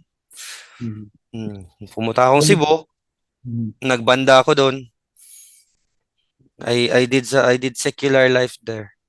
Banda, computer, bumalik ako sa computer lahat. By the Hmm. grace of God, hindi ako nag-enter ng drugs. Amen. Yan lang hindi ko talaga pinasukan. Tsaka yung vices, inom, tsaka sigarilyo. Pero else, pinasok ko. Wow, grabe. Babae, ganun, babae.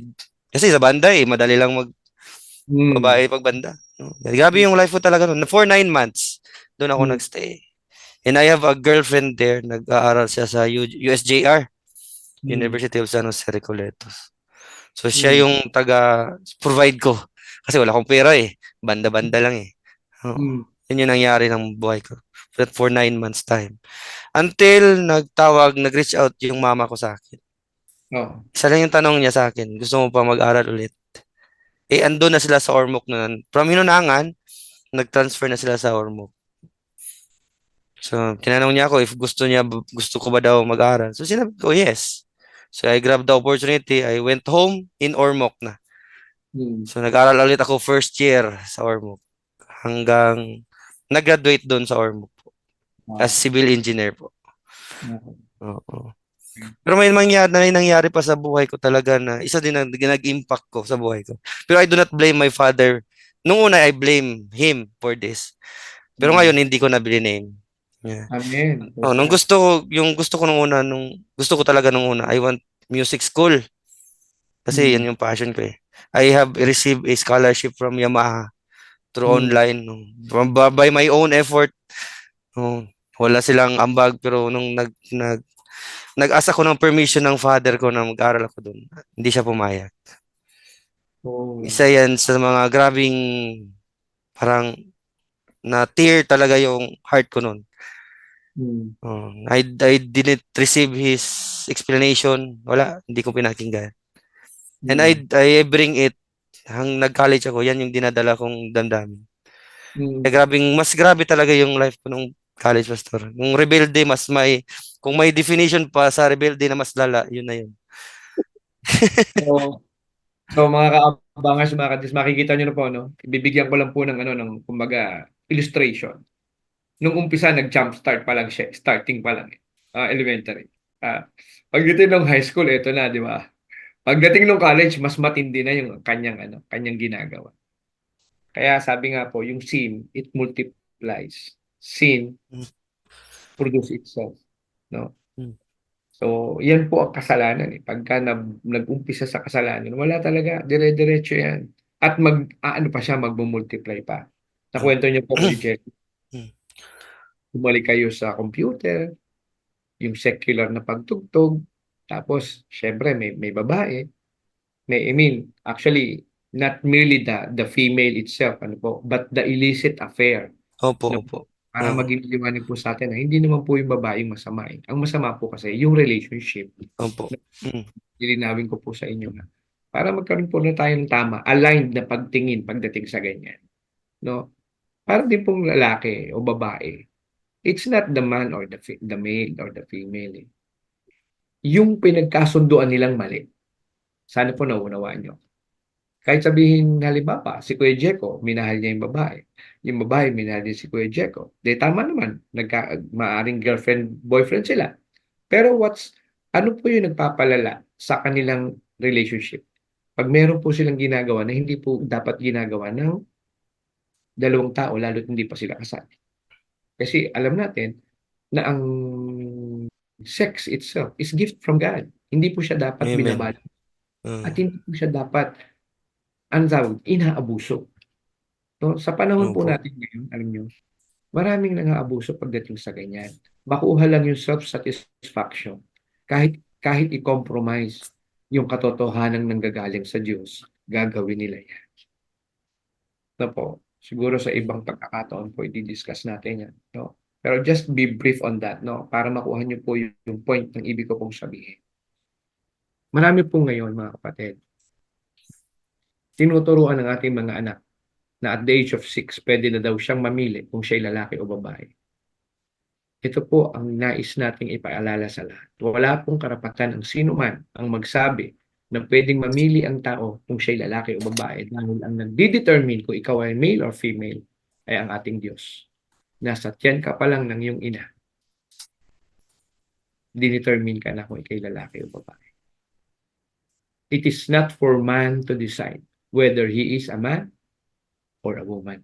It is God's design for you before you were born kung ikaw ay lalaki at babae. Ngayon, alam niyo po, madali naman pong malaman eh, di po ba? Pag ang bata ay nagsisinungaling, alam niyo pag nagsisinungaling hindi makasagot ng diretso. Ang tao gano'n din. Tanungin niyo sila ngayon, tanungin niyo po yung community, tanungin niyo po sila o panoorin niyo sa YouTube yung pagdi-discuss. Pag tinanong, "How can you define a female?" Hindi nila ma-discuss. Hindi nila ma-define ng accurate. Doktor, lawyer, hindi nila kaya. Why? Kasi may agendang pinoprotektahan and Mm. does not conform to the truth of Mm. the Lord, no? Does not conform to the truth of the Lord. Ang sinasabi po natin dito, kahit ano pong gawin natin, whether mali ang relationship, lalaki sa lalaki, babae sa babae, o lalaki sa babae, pag mali ang relationship, sin yan sa harap ng Panginoon. Hindi po natin dinidelineate o ina-isolate na ito lang yung mali. Hindi. May sinabing tamang relationship ang Panginoon sa Biblia. At ito'y mamamagitan lamang sa isang lalaki at sa isang babae. May requirement ang Panginoon na kailangan natin sundin. Kasi pag hindi po tayo sumunod, sabi nga kanina ni Jeko, sa umpisa hindi mo nararamdaman, di ba, Kuya Jeko? Yung pag hindi mo Opo. pagpasok, hindi mo Oh, nararamdaman. Kailan mo mararamdaman na may effect yung hindi mo pagpasok? sa Pag, grades. pag umuwi ka na ng 60, pag Oh. umuwi ka ng 75, Mm. o may consequences. Na po, may consequences. No, mga kapatid, no? Kuya Jeko, sa oras na ito, sa tagpong ito, nakagraduate po kayo ng college, ano po, ano po yung naging turning point, no? Bago po tayo dumiretso. Pwede niyo po ba ikwento sa amin, no? Kasi alam niyo po, sa totoo lang, parang kami dilim na sa iyong mga ikinuwento eh. Opo. Hindi mo nagliwanag. Gusto na Ah, namin makita yung liwanag. Kailan po nagliwanag? Ah, Kailan po yung light? Kailan po pumasok yung light? Kwento niyo po sa amin. Graduate po ako 2016. Opo. Tapos, yun, kailangan mag-review Mm. dahil CE. Nag-review kami sa Cebu. Tapos yun, I just remember the prayer of my mother because pinag-pray nila ako bago nag-alis eh. Sabi nila sa akin, the Lord will meet you there. Yun. Wow. Oh, yun yung tumatak talaga sa puso ko. Pero binaliwala ko lang. Parang, it's not a big deal for me pagpunta dun sa Cebu. Hanggang napunta na kung doon ako sa Cebu, na invite ako ng isang Christian community ulit, Mhm. no? Tapos yun, by the grace of God, may talent tayo sa music, so madali lang nakapasok. Doon kasi first time ko doon na naka-join ng group na hindi ako ginudge. Wow, praise God. Wala akong narinig na negative. No? Mm. Kahit kahit yung pastor doon is alam nila yung kunti yung background ng life ko, hindi ko talaga narinig ng negative. Hindi ako Mm. nakarinig ng negative sa kanila. Hinayaan nila ako doon, no? In-invite nila ako sa team nila, sa praise and worship team. Ina-accommodate ako hanggang hindi ko ma hindi ko makalimutan to. September yun na Encounter God Retreat. Nag-schedule sila ng Encounter God Retreat. Yung leader ko doon, ng life group leader ko, in-invite ako. Sabi niya, bro, sama ka. Friday, Saturday, Sunday. If vacant ka lang, yun yung sabi sa akin. Gusto mong sumama sa retreat. So, ako, nag-nod lang ako. Eh, grabe yung conviction ko noon na gusto kong ipa-join ni Lord. Hindi Mm. ako mapakali. Oh. Kaya nagdesisyon ako, sila pa nagbayad ng registration. Hindi ako nagbayad. No. Pinasama nila ako. So, that's that very first step sa buhay ko. Nagsabi ako ni Lord, Lord, I am tired. Mm. Yan yung Maraming pinaka-prayer ko. Na, ang bigat na ng heart ko, buhay ko. Tingnan ako sa labas, okay. Kasi ganito, sabi nga ng pastor kanina, parang naging comfort place ko yung music. Tingnan ako sa stage, parang okay lang ako, ganyan. Pero deep inside my heart, no, I'm not that okay. Dami kong dinadala, dami kong So, yun yung pinaka first prayer ko ni Lord doon. Lord, gikapoy, ano nang gikapoy ako. Nga nga napagod ka. kinabuhi. Oo. Pagod ka na. I just want kuhan. I just want to be back. Mhm. Mm. I just want to be back in you and help me to be in that path again. Kasi alam mo, Lord, yung mga ginagawa ko, matindi na to. Mhm. No, yun yung pinakauna kong prayer doon sa encounter na yun. And for the 3 days na encounter, the Lord talaga, He comforted. I asked for forgiveness sa father ko. First Wow. time kong mag-reach out sa iya to text sa mama Wow. ko. Oo. Yun yung nangyari. And then, yun, uh, slowly, He unloaded the negative things in my life. No? And I forgive all the people nga para nakita kong mali sa perspective ko lahat. And that was the first step of the turning point sa buhay ko noon. And I praise God sa sustaining grace. Kaya nga, His grace changes everything. Lagi ko talaga yung His sustaining grace. Even though right now, I still sa journey ko from 27 years old until now, 33. Marami din, may mali, may mga, but His grace still sustains me na to change my negative perspective into a positive one. Mm. Grabe. Ganyan po. So, itong church na ito ay dito ka pa rin ba nag-church ngayon? O Hin- magkasama ng father mo? Hindi na po. Doon lang po ako na train together. Doon ko din na-meet yung wife ko po. Wow, Oo, ayan. doon ko din na-meet. Siya, leader din siya doon. Siya yung una sa akin when it comes to Christian. So, Hmm. but right now I'm with my father because yan, nagta-transition kami because I just want to share it sa inyo. My father the health condition of my father right now is deteriorating physically, but we are claiming the promise of God na he Amen. will be healed. Nagda-dialysis siya 2 times a week. Oh. So, ngayon po, at present, ah pwede niyo po bang bigyan niyo po kami ng description, no po? What's happening to Kuya Jeko right now? Sa light, no? Doon po sa kaliwanagan ng kanyang buhay na binigay ng Panginoon. Ito, starting 2007, this is not to boast about what I accomplished in the Lord, but it is for the glory of God all. Now we have raised many leaders. They are right now leaders na sa church, sa Mm. sariling place nila. Oo. And I am very blessed to join the training last January Mhm. because first time I see a church na building bridges together. Whatever the name, whatever the denomination it is. And it is Amen. my heart. It is once I na 2000 out nung nag-commit ako ni Lord, yan na talaga yung heart ko. Lord, bakit ganito yung nangyayari sa body mo? Yan yung question ko na noon. Hindi na Lord, why? But Lord, bakit ganito na yung nangyayari sa body mo? So as much as possible, I am an instrument in building a relationship. Whatever the name, whatever church you want to go, you want to grow, you go there. My role is to win you back to Christ. Wow. No, that, Amen. ganyan yung nangyayari sa buhay ko ngayon. No? With my Amen. family together with my wife. No? Mhm. Although we experience some rough patches also, Mm. no? But by the grace of God, it's always by the grace of God that He sustains everything in our lives. Anong pangalan po ng inyong better half, si Sister White? Salam Ibra po. Actually, he came from a Muslim family, but Mm. she is not a Muslim. She is a Christian right now. Oh, praise the Lord. Amen. Uh, Yan nga, maganda dyan, ano? mm, So ngayon, oh, Kuya Jeko, everything works for good talaga. Ano man, gaano man kadilim ang pinagdaanan. Alam niyo, ang mahirap po sa pinagdaanan ni Kuya Jeko, hindi yung maraming damay eh.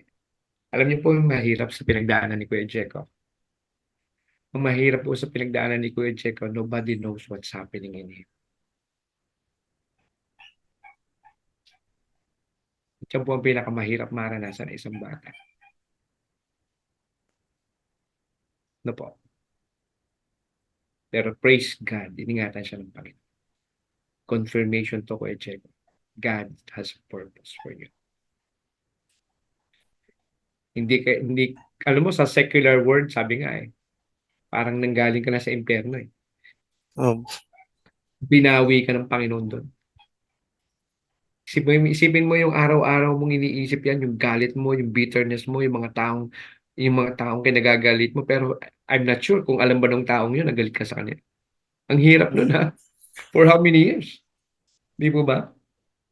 Pero alam mo, may mga tao na ibinigay sa iyo ang Panginoon na gift niya ito sa iyo na makakatulong mo sila sa iyong ministeryo. At nais po namin na nais nilang magbigay sa iyo ng mensahe. Ha? mm. Ready na po ba ang ating video? Merong gustong magbigay sa iyo ng mensahe, Kuya Checo.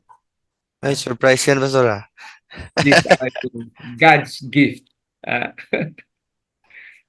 meron po ba? Meron na po ba? Praise God.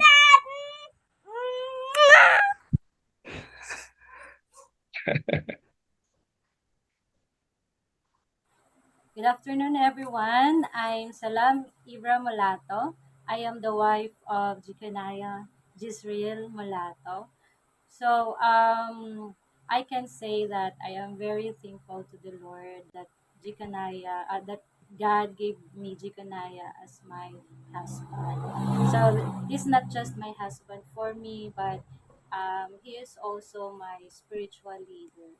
Since dumating po siya sa life ko, isa po siya sa mga talagang tumulong sa akin na mas mapatatag ang pananampalataya ko sa Panginoon, and especially the passion to win people. So, that is why I am very, very grateful, and I am very thankful to the Lord na siya po yung binigay sa akin. It is truly na hindi po talaga yung gusto mo yung ibibigay sa'yo ng Panginoon, pero yung kailangan mo at makakatulong sa'yo. So, yung gusto po is darating na lang yan, no? Maybe po, hindi ko po maikikwento yung love story namin ni Jaco dito, kung bakit nasabi ko na hindi gusto. But, I am very thankful na hindi po talaga nagkakamali si Lord, and Yeah. lahat po talaga ng galing sa Panginoon is the best. Basta magtiwala lang po talaga tayo sa Kanya. And my message for my one and only and my love husband, I know magkalayo tayo ngayon, and I really miss you, and I hope na um, one day magkasama na tayo. And ingat, and patuloy mo lang, continue to serve God. I know your passion. I'm always praying for you. I am here. I am always here to support you, especially in the ministry. And continue your passion, not only in the music, but even in winning people. Magkalayo man tayo, but I really believe we're connected by love, prayer, and we are connected through Jesus Christ. I know and I believe that as long as God is the center of our relationship, everything na darating sa atin, mapagtatagumpayan natin because God is with us. I miss you so much, and I love you. God bless. Mm. Praise God. Ano pong masasabi niyo, kapatid? Na-surprise po ako, Pastor. Hindi ko po expect na may ganyan pala.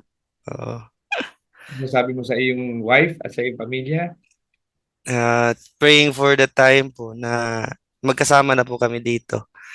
Then, ingat sila doon. Tas, always po, I love you with Talita. Ano? Praise God. Praise God. Kuya Jeco, ano po, sa tagpong to, kung meron man kayong gustong, bago po ako mag-summarize, ano po, tsaka mag-pray tayo po.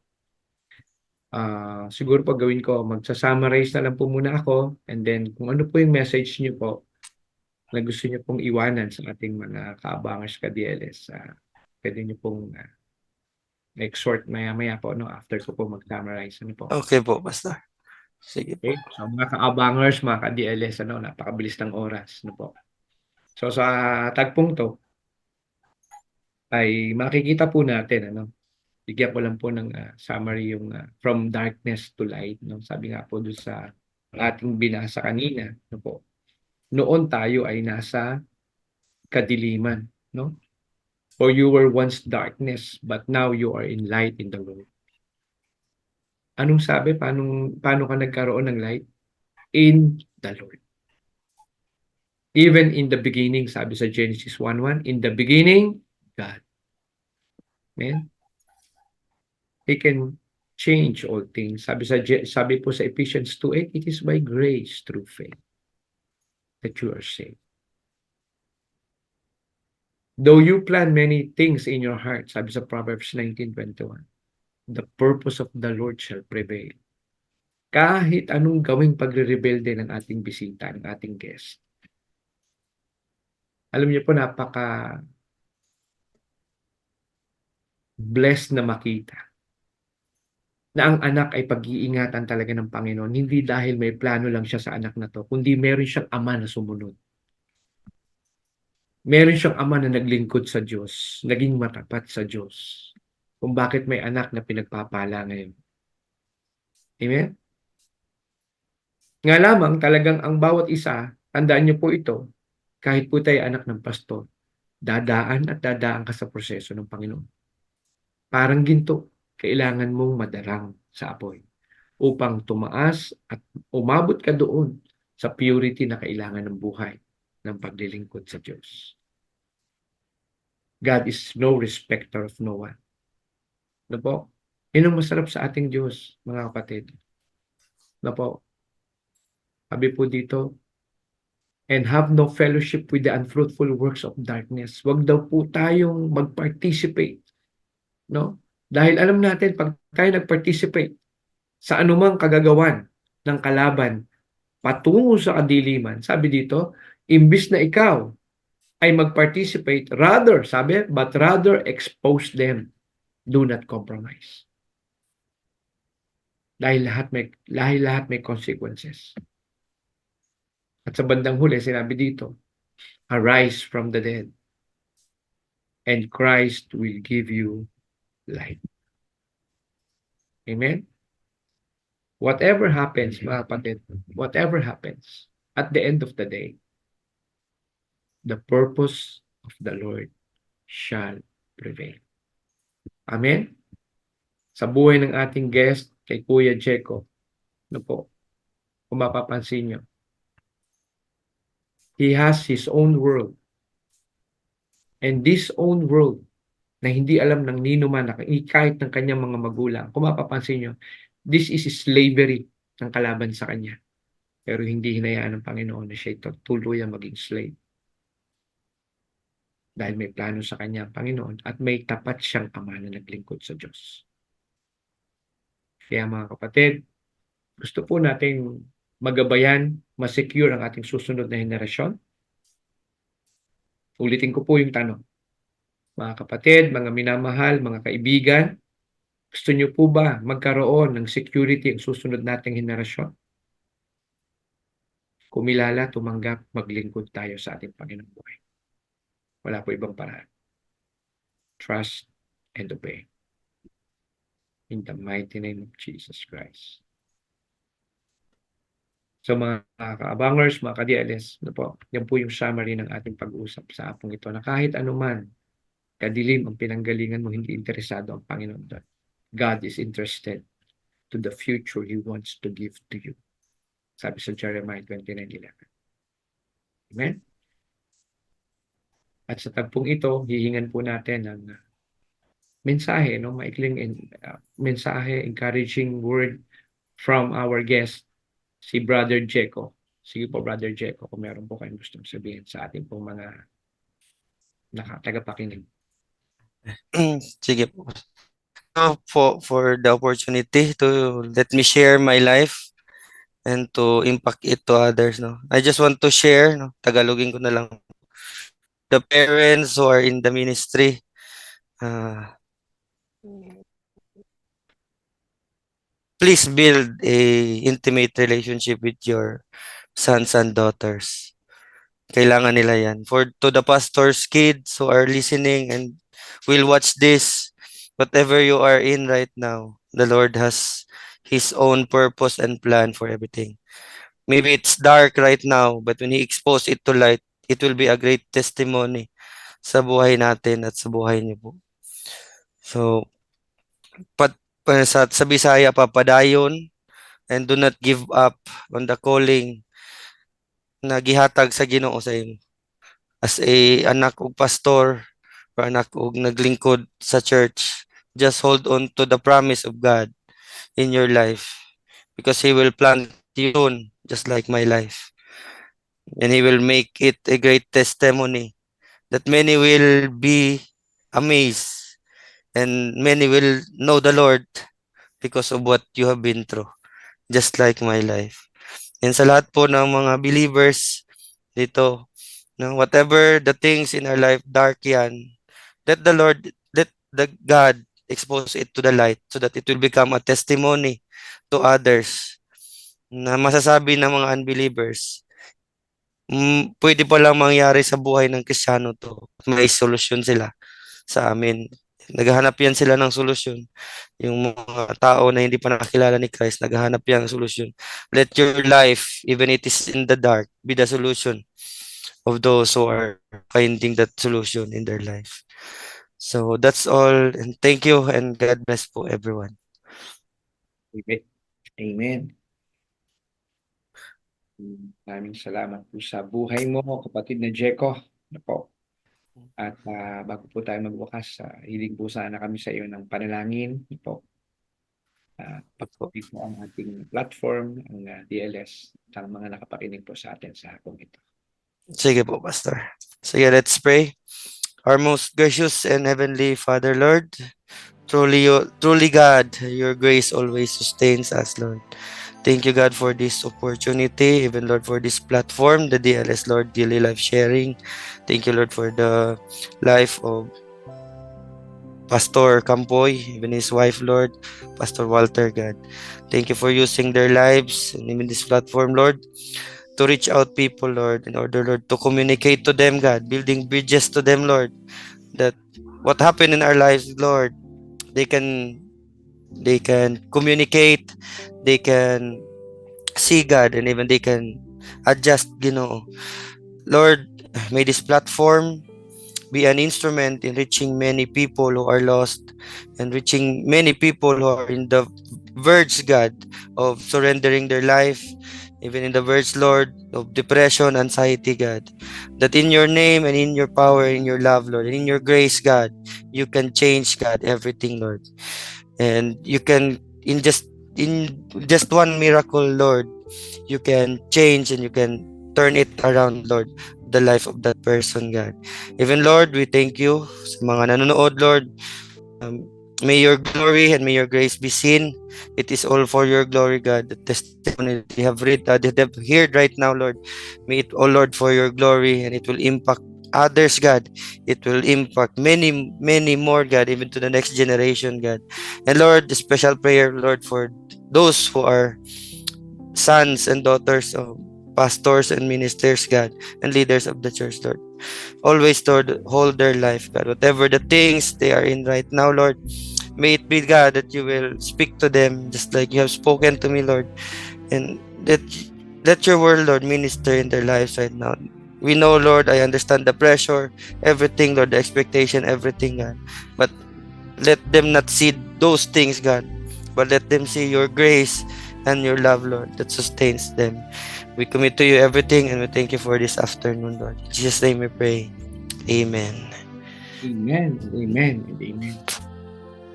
Muli po, maraming salamat sa buhay mo, kapatid na Jeco. Thank you po, Pastor. Abangers ka DLS. Salamat po sa buhay ng ating Panginoon. Bukas po, magkita-kita po tayo ulit. The same time, 2 o'clock. at matunghayan po natin ulit ang binagong buhay ng ating Panginoon. Iniiwan po namin sa inyo ang pagpapala ng ating Panginoon, katatagan at kapayapaan sa tanging pangalan ng ating Panginoong Yesus. Amen and amen.